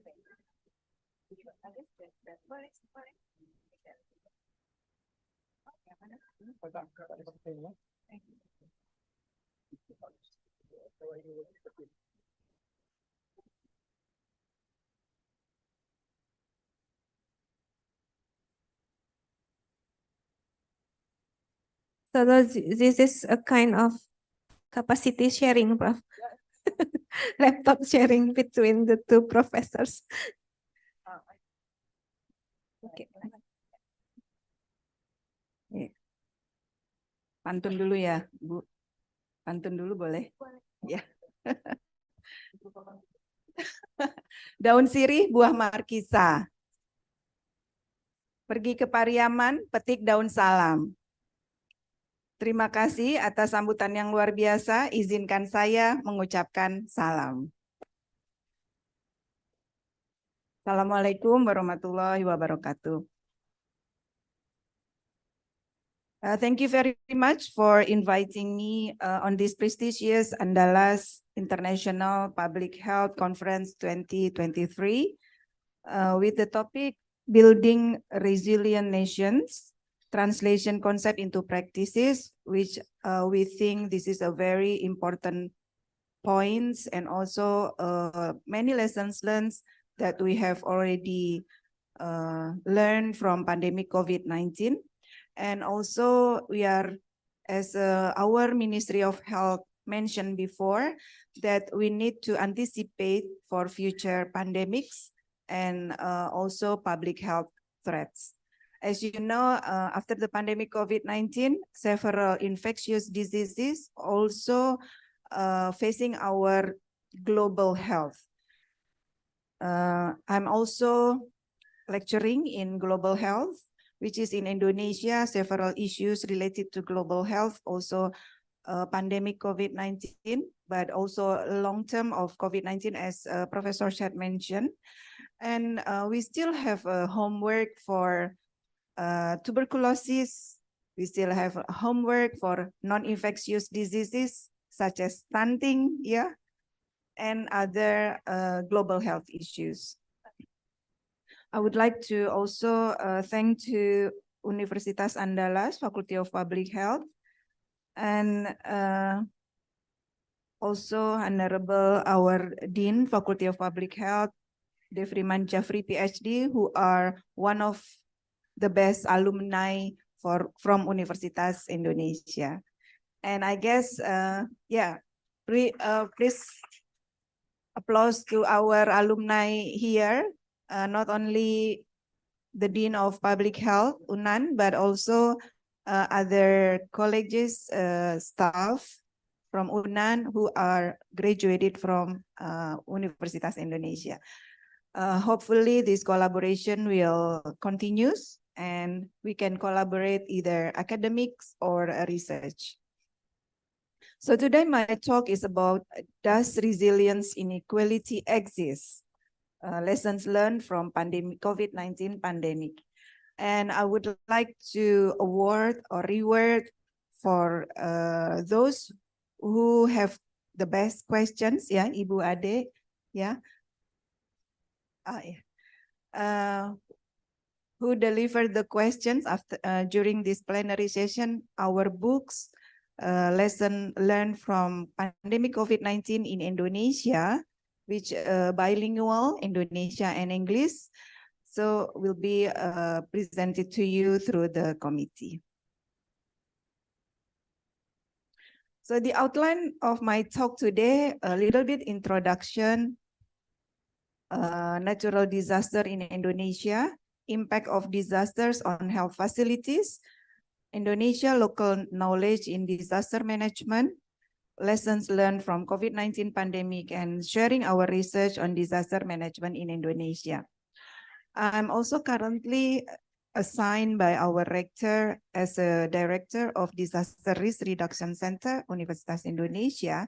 So in these opportunities, we would like to also share our research in disaster management.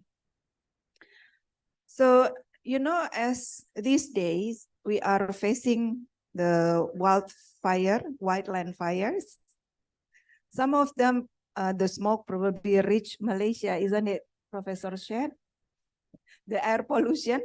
And in Jakarta, when I went, I think a few days or a few months ago, before the rain comes, so Jakarta also facing the air pollutions from industrial pollution.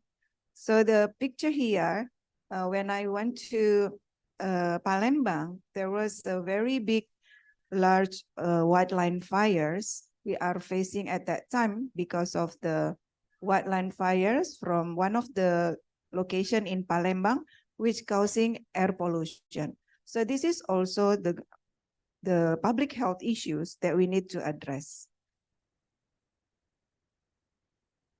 So disaster resilience and inequality, actually the theme for International Day for Disaster Risk Reduction this year. So the theme is fighting inequality for a resilient future. So actually disaster and inequality are two sides of the same coin. In one coin, inequality means unequal access to such services, such as educational services, health services, including for those who disabilities, finance, and insurance.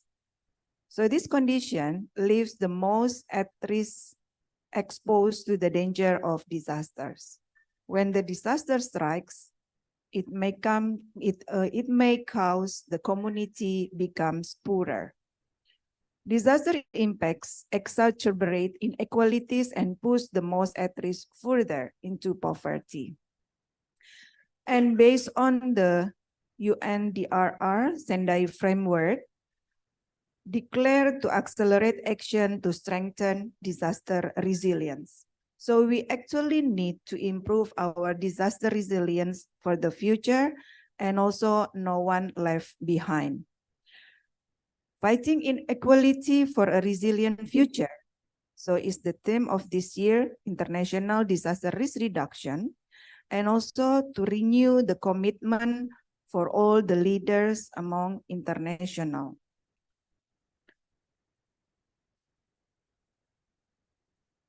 Yeah. Next him. I don't know.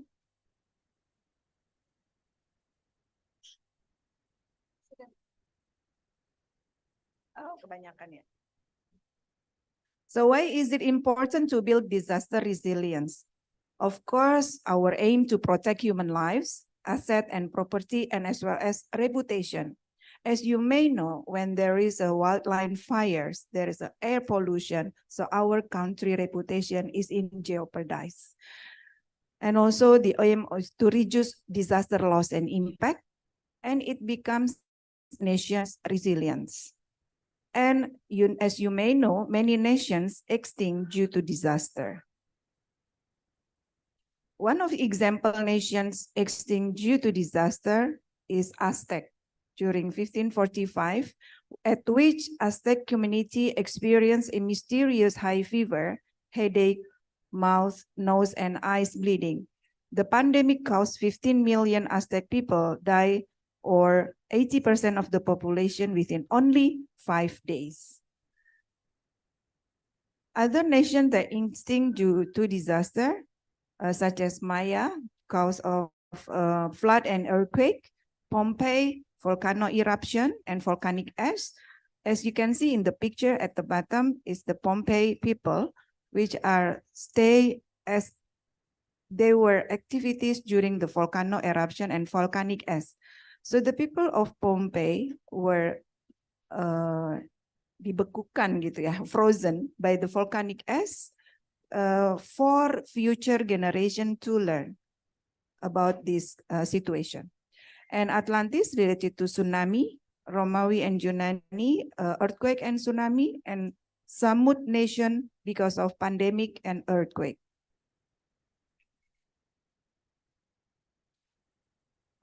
Some deadly diseases throughout human history, as Ministry of Health mentioned, it started a few decades ago with the many types of pathogens, including during 540 plague of Justinians because of bacteria Yersinia pestis, which caused more than 50 million people died. And this is spread from East Rome to Europe, Asia, North Korea, and Arabic. At that time, no preventive action because the prevention method has not been discovered yet. So, and then Black Death, which our ministry mentioned, it started in 1300. The same bacteria appears again, and more than 200 million people died within 4 years. Many other types like smallpox, cholera, third plague pandemic, Russian flu, Spanish flu, swine flu, Ebola, which are currently still our homework, and as well as COVID-19, and now monkeypox. Yeah, we are facing monkeypox threat. So there are different types of pathogen, either bacteria or virus, has been known as a deadly diseases throughout human history, and millions of people are impacted, while the response are very varied. So several response are documented here as our lesson learned for the future. So while facing the pandemic itself and also the infectious diseases as a global health threat, Indonesia also as a country prone to disaster. So Indonesia, why it is prone to disaster? Because it is located in the Ring of Fire. And this situation comes up due to position of Indonesia in boundary of 3 major tectonic plates, Indian, Australian, Eurasian, and Pacific, and causing us prone to disaster. And location between India and Pacific Ocean cause us prone to the tsunami. So Indonesia sometimes called a supermarket of disaster. Large population also increasing the risk. Because of the large population, so when the disaster strike, so more than 270 million people are at risk. Type of disaster very varied. Maybe only us, the country which encountering more than 10 types of disaster. Maybe Japan facing the earthquake and tsunami, while we have more than 10 types of disaster. So we have a very hard situation actually, and very high risk to disaster. So there are challenges in risk communication, early warning system, and due to large population and variety of ethnics. For example, during pandemic COVID-19, there are a variety of hoax information. So we need to combat those hoax information. Sometimes also lesson learned from Palu, for example, where there is an earthquake and tsunami in combination. So there is a different types of risk communication, because people only know the earthquake while there is a tsunami early warning, but then it is canceled. But then the tsunami came. So that's the lesson learned from Palu. While in Sunda Strait, we learned that we never know that there is a tsunami caused by volcanic eruption. This is a very new perception, because we only know tsunami came after the earthquake. But in Sunda Straits tsunami, actually not because of earthquake, but because of the volcanic eruption causing tsunami. So maybe in other part of the world didn't know about this. So we have plenty of lesson learned, because of we are facing different types of disaster. The challenges in Indonesia, community disaster preparedness are not uniform yet. And urban planning and building licensing are not disaster mitigation and risk-based. Risk identification in all areas are not understood yet. Because when I was the judges for disaster management in Indonesia for all the provinces. So when I asked the priority, what are the risks of disaster in your area? Not all the leaders know it's actually. Even though they have documented the disaster risk, but they don't know exactly what are the risks and how to communicate those disaster risks. Pooling fund for public protection is not fully implemented yet. Disaster financing even are not well enough for disaster management. We're still facing complex and difficult regulation for public services, and some of the misuse of disaster funds during disaster management are still occur. So that's why our president's direction are 7 directions for the national coordination of meetings for disaster this year. So we have to prioritize the disaster preparedness. We have to manage the governance for building based on disaster risk, and also to identify risk in all areas. So as we know that the type of disaster can be natural disaster, non-natural disaster, and human-induced disaster.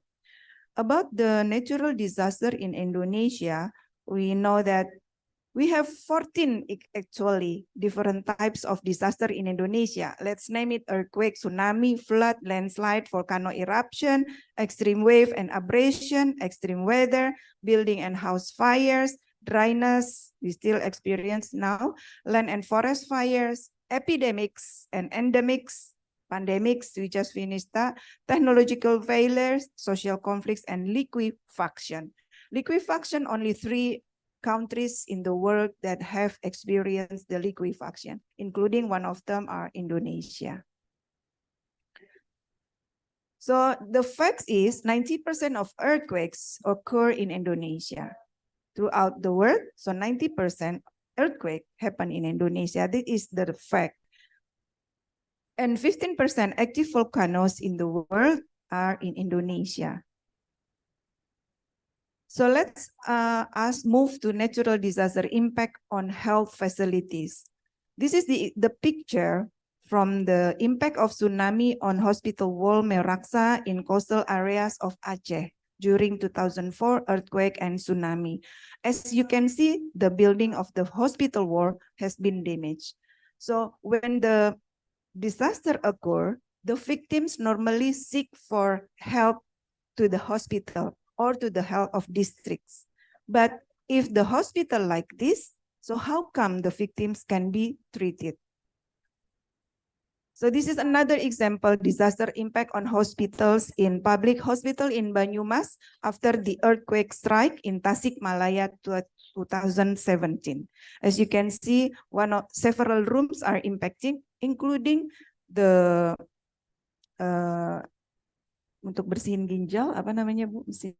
Mesin untuk membersihkan ginjal. Ya, hemodialysis machine are broken down.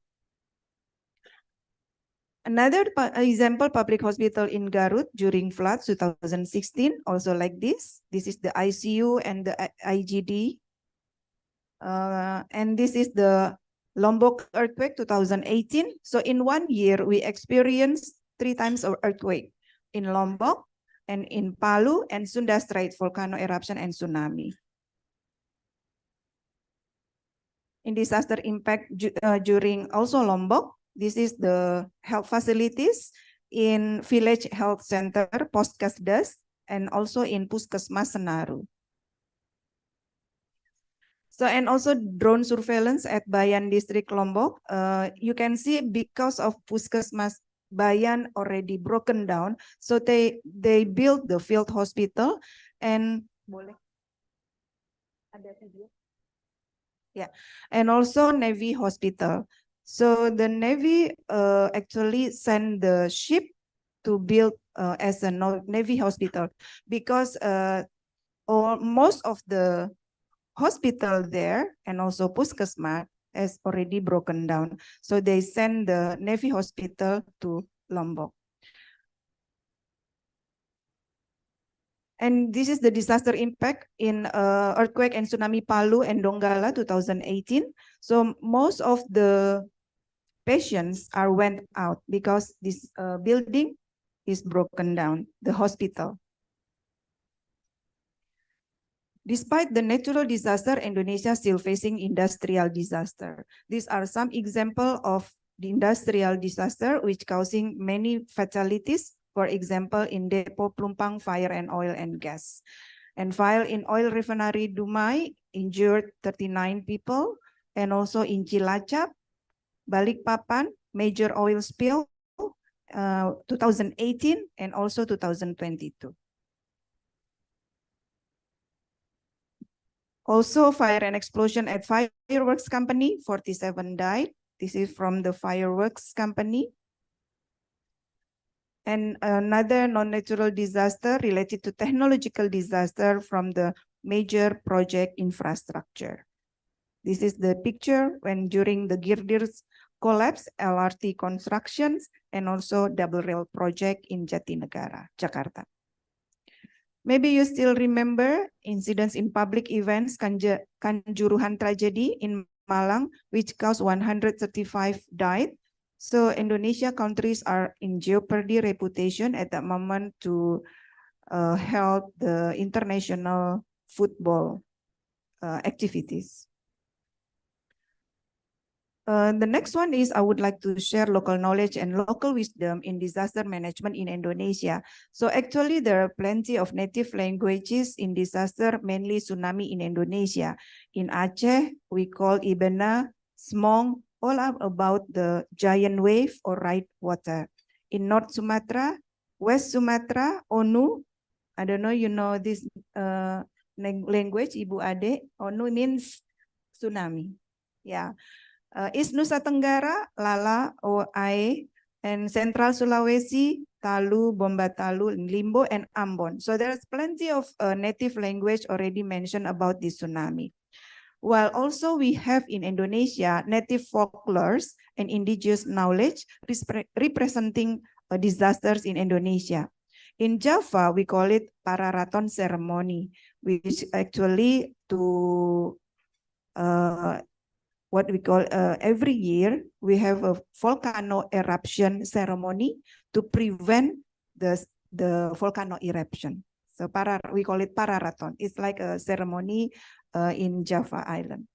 And in Aceh, in Semelu Island, actually there was a tsunami record there, and people in Semelu Islands already know about this. When the earthquake hits them, so they need to go to the uphill, to the mountain. So during the tsunami 2004, there is no victims in Semelu Island, Aceh, because they already heritage this to their next generation. And in Lampung, also in Central Sulawesi, they have in Central Sulawesi, interestingly, they have Tagari Lonjo. It is actually related to liquefaction. It's a dance related to liquefaction. Another local wisdom during Lombok earthquake, we witnessed that traditional house adat Gumantar, Kecamatan Kayangan, there is no damage at all. So while damaged modern residential housing were damaged because of the earthquake. So if you go to the Lombok, there are several traditional houses still built until now, even though they already 1,000 years they built. This is the example Lombok traditional housing, and they are not affected by the earthquake. In order to make it a resilience, from risk to resilience, we have a book because resilience is local. This is also will be presented for all of you. We know that resilience has to be built in locally, and then it will become a nation's resilience. This is some example in the book related to Palu earthquake and also rich culture and diverse language in Indonesia in disaster management. And we use in Java wayang kulit to communicate the disaster. Wayang kulit normally used for ceremony or for the arts and culture message. So by using the local knowledge and local culture, it is become easier to understand by the local people. And during the pandemic COVID-19, BNPB or Indonesian Disaster Management also use wayang kulit to educate people of Indonesia in several places, such as in Yogyakarta, Pekalongan, Malang, Blora, Pacitan, and also Bengkulu. We also translate our videos for earthquake disaster information, what to do during the earthquake. So by using several languages such as Javanese, Sundanese, and Malay languages. Okay, now I move to learning from pandemic COVID-19. We know that many health professionals died during COVID-19, and WHO estimated there are more than 80,000 to 180,000 health professionals were died. In Indonesia, more than 2,000 health professionals were died due to COVID-19, while the rest of them, 83% Indonesia's health professionals experience burnout syndrome. However, our presidents during the PPKM award said that according to DG WHO Tedros Adhanom state that COVID-19 handling in Indonesia and vaccination scope is one of the best. And our colleagues from Johns Hopkins University also stated that Indonesia is one of the best in the world, particularly in reducing COVID-19 cases. So there are plenty of lessons learned from pandemic COVID-19 in Indonesia, many regulations, improving country's resilience, best lesson learned related to risk management and dynamic risk management. And also a hidden strong and large motivation in Indonesian public in controlling pandemic COVID-19. So we have documented several lessons learned from pandemic COVID-19 in Indonesia.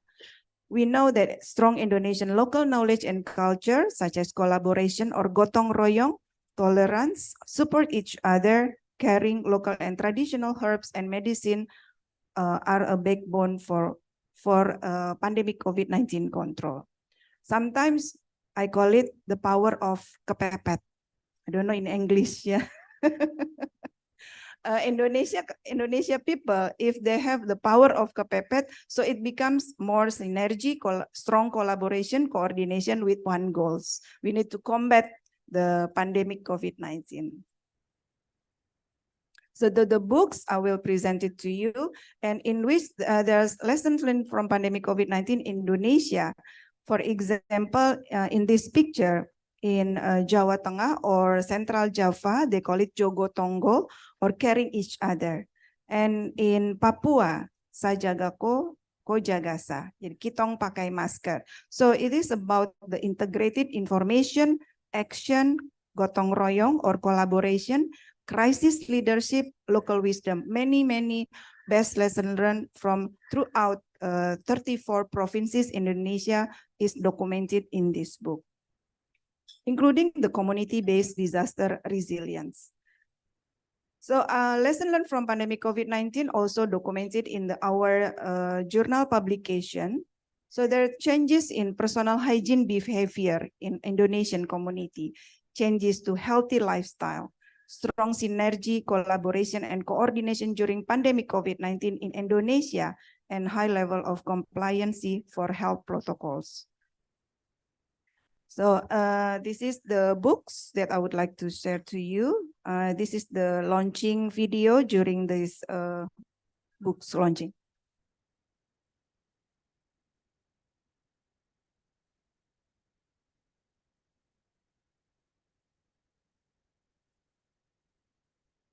Nggak apa-apa. Yeah. So the books is in collaboration between Universitas Indonesia. More than 70 authors and contributors have been writing this book, and this book in collaboration between Indonesia Disaster Management and Universitas Indonesia, and it is written in bilingual.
Okay, I think last part is I would like to share our research regarding edu risk, hazardous and waste risk, and also fire risk mapping.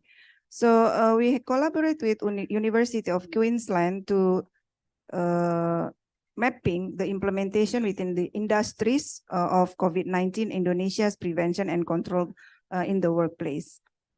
And also we created edu risk. This is because we have a large number of population to be educated, while for increasing disaster knowledge and awareness, as well as building the nation's resilience, we create a massive open online course, which also inclusive by difabel, gender, and local and traditional knowledge. So this is a video for edu risk platform for disaster risk education.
think that's last my presentation.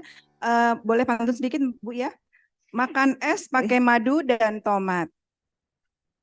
For all UNAN students, I love you so much. Thank you, Professor Said Al-Junaid and Professor Fatma Lestari, for the interesting presentations. Prof. Said told that financial impact of COVID-19 pandemic, increasing the poor population, and then the burden of long COVID-19, and then we learned that we were not prepared yet in facing pandemic with the weakness of surveillance systems, lack of coordination, and then Professor Said Al-Junaid also introduced that the inequality of resilience between nations exists. And then Professor Fatma also mentioned that the inequality of resilience leaves the vulnerable exposed more to danger and disasters. And we invite questions from the floor towards our speakers. Please. We would like to discuss about this session, the fundamentals of resilience from health economic point of view and from disaster risk reduction perspective. Yes, Dr. Sri Siswati, another question from the floor? Okay. And Dr. Abed. Thank you very much. Thank you very much, Bu Ade. I'm Sri Siswati. I am from Public Health Faculty, Universitas Andalas. This question to Prof. Said. This is of post-pandemic impact of health system is about budget. And we know the COVID pandemic costs money, and private insurance for disaster financing is difficult. How can they get health insurance? Their daily needs for clothing and food are difficult. In Indonesia, insurance covered by the state is between 19 and 100 million people, but they all, if Indonesian 27 million people, how can to solve this problem? Number two, for Mrs. Fatma from Universitas Indonesia, is a good presentation. Thank you very much. In Indonesia, TB is difficult to control, and you can see about TB. TB come from bacteria and COVID from virus. TB patients have to take medication for a long time, not such as is COVID-19. I want to know your how about your TB info, perhaps stakeholder collaboration, maybe such as when going to Jakarta and you stay there, you have to have TB-free car or TB suffer get a regular treatment, maybe such as. I want, what is your about that? Thank you very much. Thank you, Bu Ade. Yeah, thank you, Dr. Siswati. And the second question, please.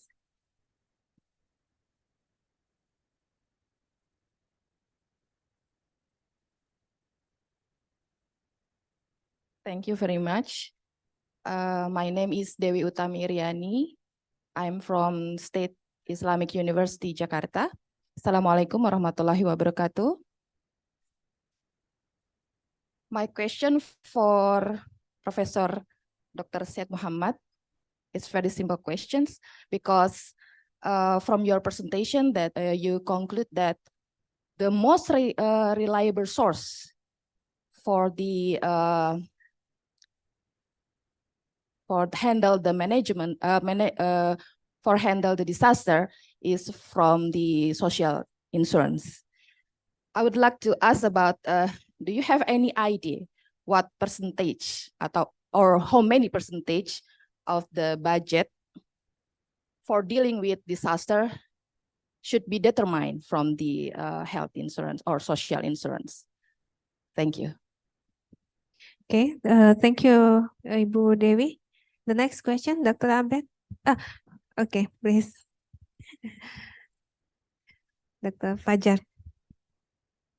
Okay, thank you very much. Assalamualaikum warahmatullahi wabarakatuh. My name is Fajar Arianti. I'm from Public Health State University of Syarif Hidayatullah, Jakarta. I have a question for Prof. Fatma. Assalamualaikum, Prof. One is about the which province in Indonesia had better resilience among them in facing a disaster and COVID-19. And the second one is about what kind of resilience factor which that we could learn from them to avoid inequality based on your experience. Thank you. Okay, last question for this. Not for this plenary session, but for this question and answer session. Abed, Dr. Abed, please. Assalamualaikum, Dr. Al-Abid from University of Cyberjaya, Malaysia. My question to Prof. Fatima. As we know, the government plays the main roles, to reduce the risk for disaster, but sometimes it is not enough. When the next disaster come, we still have or face the same challenges and difficulties, so we need to know, is there any role for the community, or how can the communities participate to reduce the risk of disasters? Because we have to work or to work together and to increase the awareness or educate people how they are facing those disasters in the future. Thank you. Okay, thank you, Dr. Abed. The first question to Professor Syed about lack of ability to pay, I think, from Dr. Siswati. And this is an obstacle to finance our social health insurance because COVID-19, such as COVID-19, costs so much. Yeah. Yes. I think saya jawab dua-dua ya, yang daripada Universitas Islam Jakarta juga ya. I think both questions are related to the source of funding for healthcare.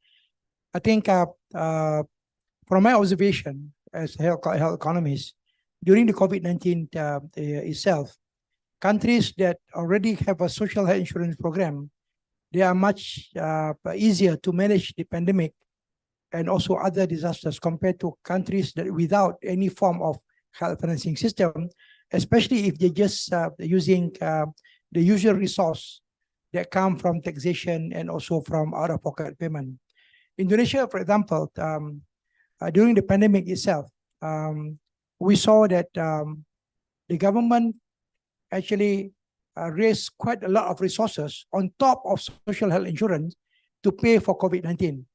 If you remember, during that period, COVID-19 cases were funded outside the social health insurance. So much so that social health insurance program had a lot of reserve, which I think the good thing is that they can now use this to pay for aftermath of the COVID-19, especially to treat cases of long COVID and all that. In Malaysia, for example, we have to raise another 50% of the regular budget to pay for the COVID-19. And we have a lot of difficulty because we don't have a social health insurance program. We depend on COVID-19. Now the government of Malaysia is thinking about moving towards the social health insurance program. So I think if you have a health financing system which are already in place, that would be a plus point and much easier because the resources are already there. If you look at the European countries, they handle most of the pandemic quite well because most of the countries in the European region, they have a social health insurance program. Of course, the biggest is Germany. Before this, Germany is the biggest country in the world that runs social health insurance program. But now they become second because Indonesia is number one with 270 million, 217 million people. So I think that's a reason why we managed to actually control this pandemic quite well. Otherwise, things will become much more worse than that. But I do not know how many % of the money that were used from the social health insurance program.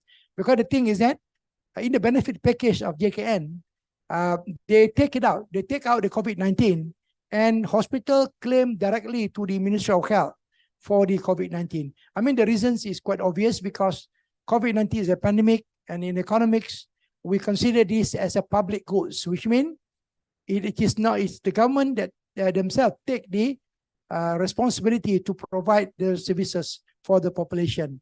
I think, and while you already have some funding to treat other conditions under the COVID-19 pandemic, so I think if you have a ready-made, already established health financing system like social health insurance program, the country is much more ready in terms of the future pandemic. And I believe that this model works in many, many countries. Yeah? And the countries who do not have this will have much more difficulty.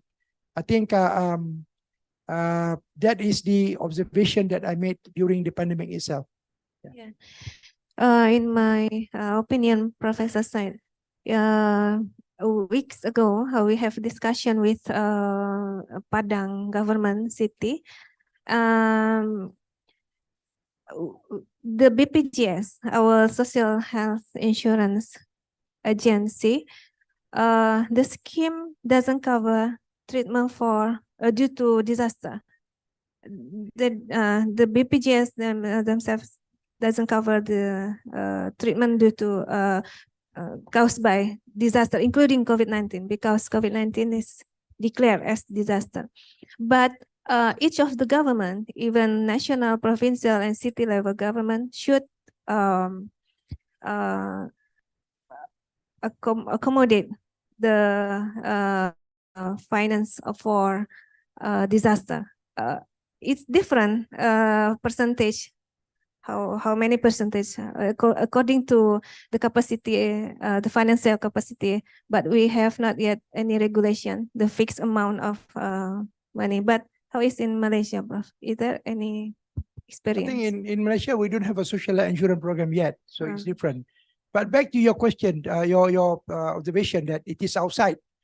COVID-19 pandemic is not reimbursable under the social insurance under JKN. Yeah. I think because the government provide another funding for that. If it is claimable under the social insurance program, it will be double claim in that sense.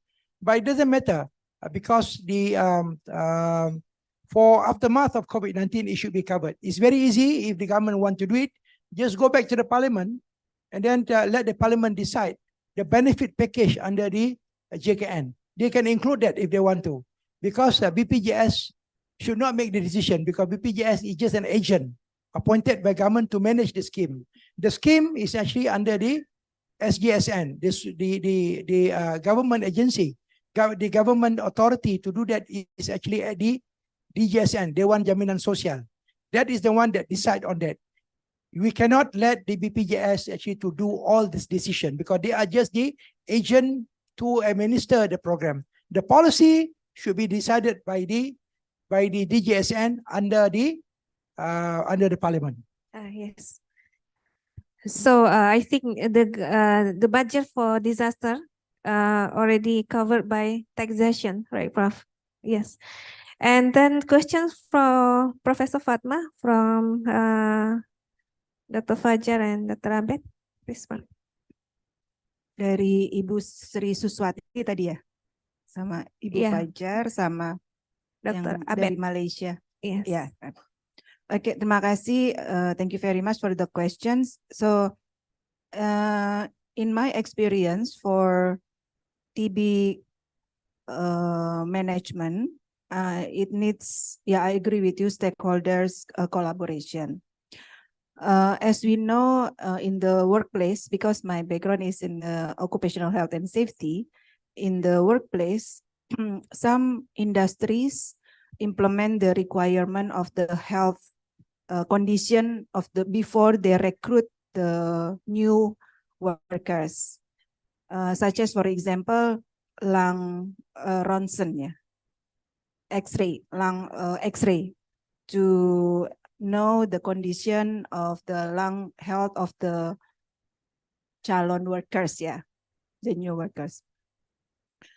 And another example is to monitor the canteen workers, because this is also the one of the initial contagious location, the canteen, for infectious disease, not only tuberculosis, but also hepatitis.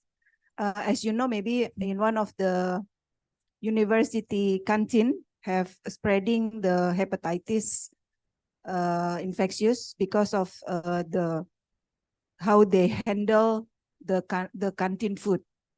So, for example, in IPB di IPB waktu itu ada outbreak hepatitis in students and staff, because in the canteen there is a worker have the hepatitis. So in our effort in Universitas Indonesia, we monitor the workers' health, especially for tuberculosis and also other infectious disease such as hepatitis. So I think that's maybe also one of the initiative. And I think in the workplace, Ministry of Health and also Ministry of Manpower, they have a collaborate initiative effort for tuberculosis in workplace, prevention and promotion, and also treatment, and also for hepatitis, for all infectious disease. So, and the three amongst them are prevention of tuberculosis, prevention and promotion of hepatitis, and also HIV and AIDS in the workplace. So hopefully this will help. So the initiative needs a concerted and stakeholders collaboration. Okay, from Dr. Fajar.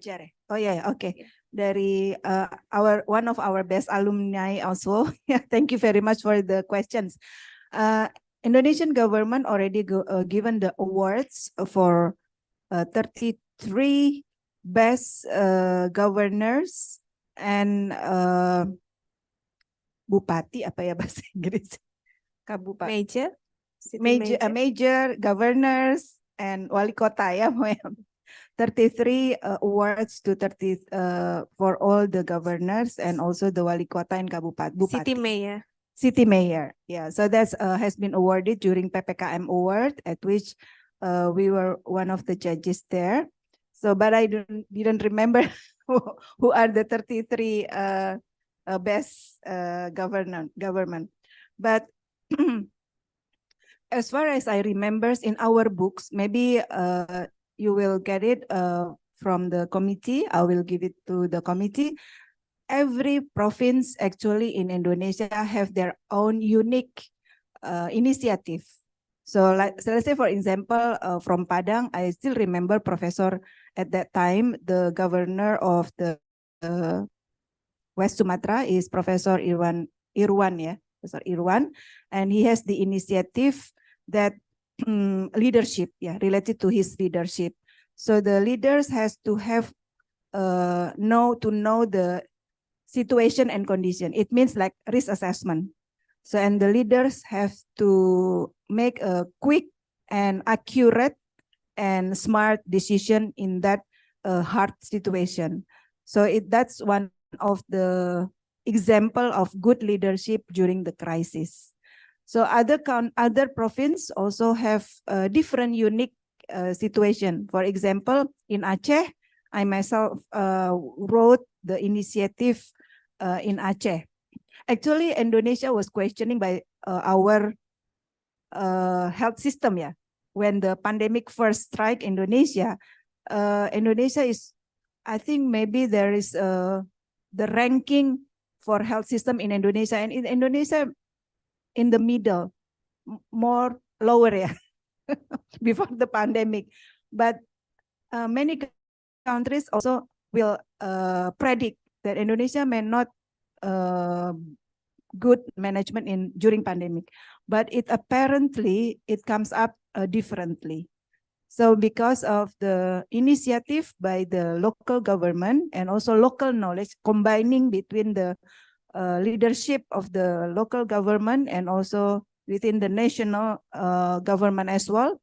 So one goals, one response. So we have one goals that we need to handle this pandemic COVID-19.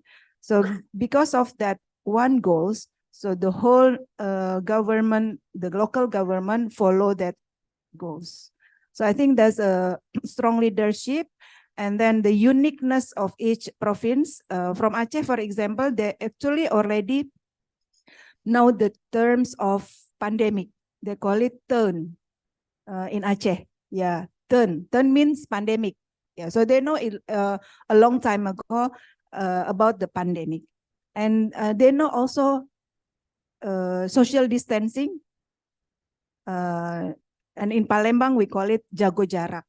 Yeah, sometimes like that. Yeah, so actually the local people have already known how to handle pandemic previously a long time ago. In a community in Aceh, they have the habit, they put apa namanya, guci ya. We call it ilam guci. So they call it ilam guci, means they put guci in front of the house so the people can wash their hands and food before they enter the Aceh traditional house. So they already know actually about the personal hygiene behavior. And the initiative in some of the government, including the community empowerment. So this is, I think, also answering your question. So community empowerment to make a million masks in each local government. So 1 million masks, a million masks for COVID-19 combating. So it's a community empowerment making a million of masks. So that's the initiative, because at that time, during the first pandemic strikes, we are very difficult to find medical masks. So then our Indonesian government said that we can use the cotton mask, but put it, I think, in two layers, 2 or 3 layers. And in that book also, when we learn about the Spanish flu 100 years ago, the Dutch colonial also used the 4 layers of cloth masks. So you read in that book. So there are also several initiatives in Dutch colonial in combating Spanish flu in Indonesia. So they use 4 layers of cloth mask. They use Java wayang to communicate about the risks of Spanish flu and how to prevent it. And then the Indonesian government also copy or using that method to educate the people of Indonesia for disaster and also for pandemic COVID-19.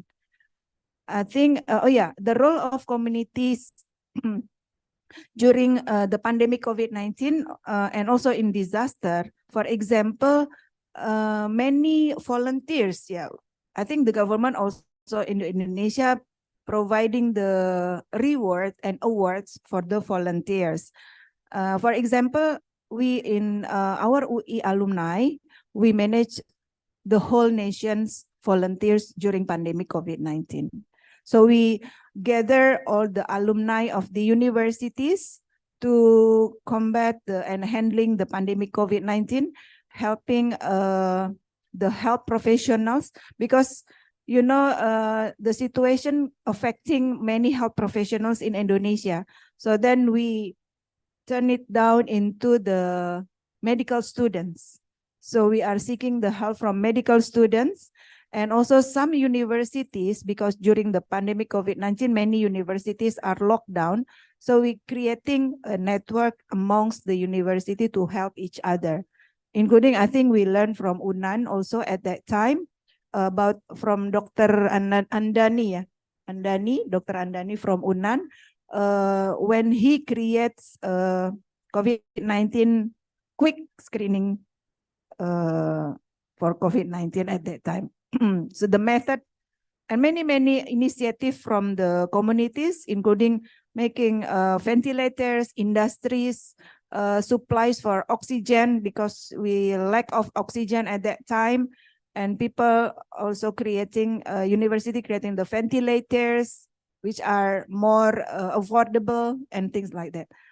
So I think the many lesson learned have been learned, and also in the book you can see what are the initiative or from the communities as well. So there is one chapter about that and some innovation from the communities. Thank you. Thank you, Professor Fatma and Professor Said. Can we, should we open the next question and answer session? Any question from the floor? Any? No?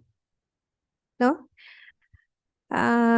Before we close this session, one question from me to Prof. Said regarding inequity of resilience. So we know that the inequity or inequality, is it the same term? No, different term. So we use inequality.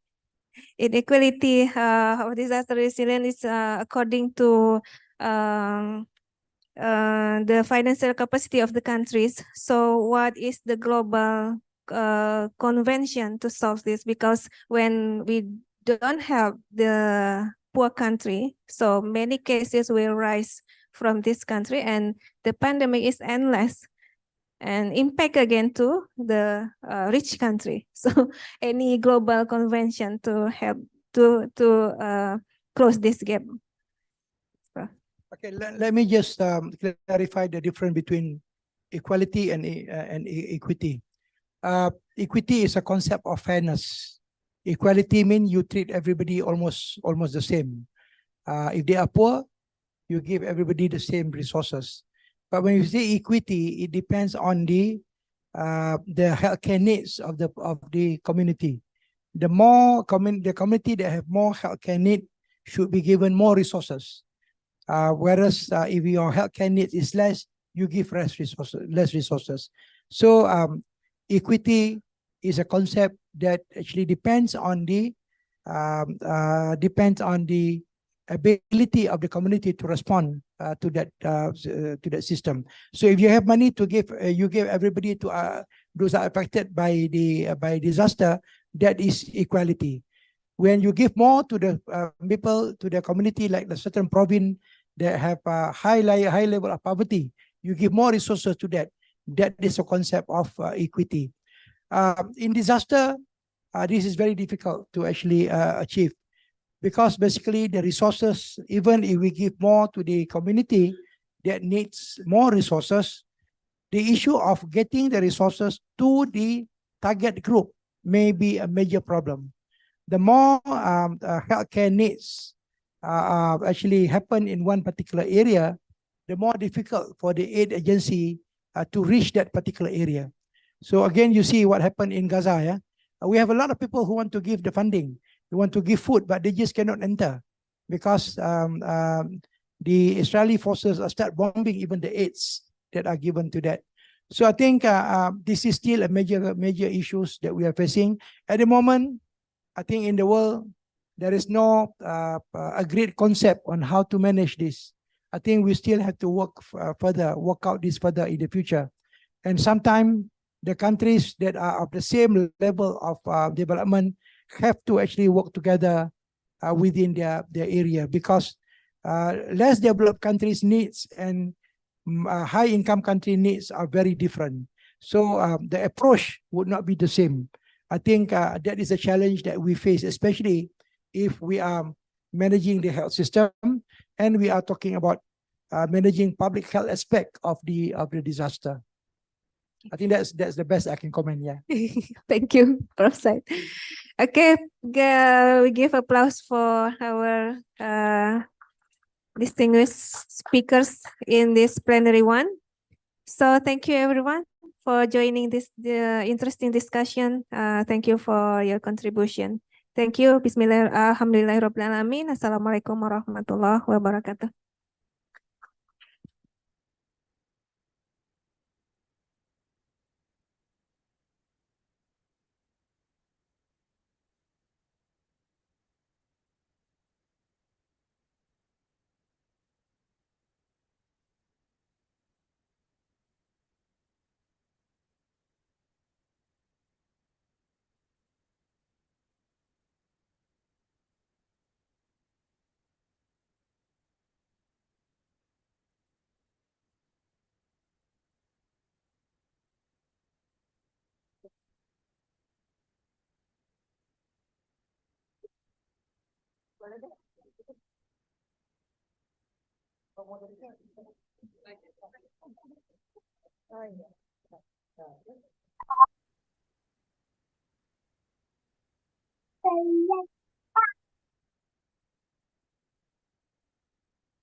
Ladies and gentlemen, we would like to inform you that our next session will be the parallel sessions, which will be divided into 4 rooms. Please check out your email to find out the information on your session and also your room. And we'll also post the information of the station in front of our venue. So please take a look and you can find where you are assigned to which station and which room. Ladies and gentlemen, for now we will have a lunch break and we will be back at 2 p.m. So the parallel session will start at 2 p.m. So the parallel session will be started at 2 p.m. and please kindly check your email to check out the program book to see which room would you be in the oral presentation session. On the program book, but we have some revisions on the or program maybe book. So the committee will inform you later. Ladies and gentlemen, in case you might confuse to find your room, you can ask the committee and we'll show you your room. Okay, ladies and gentlemen, we have come to an end for the plenary session 1, and we'll meet again tomorrow for plenary session 2 and also plenary session 3, and also we will have another parallel sessions tomorrow. And it's been a pleasure for us today to be the host of this conference, and I guess we'll see you all tomorrow. So see you later. See you tomorrow. Ladies and gentlemen. Okay. Wassalamualaikum warahmatullahi wabarakatuh.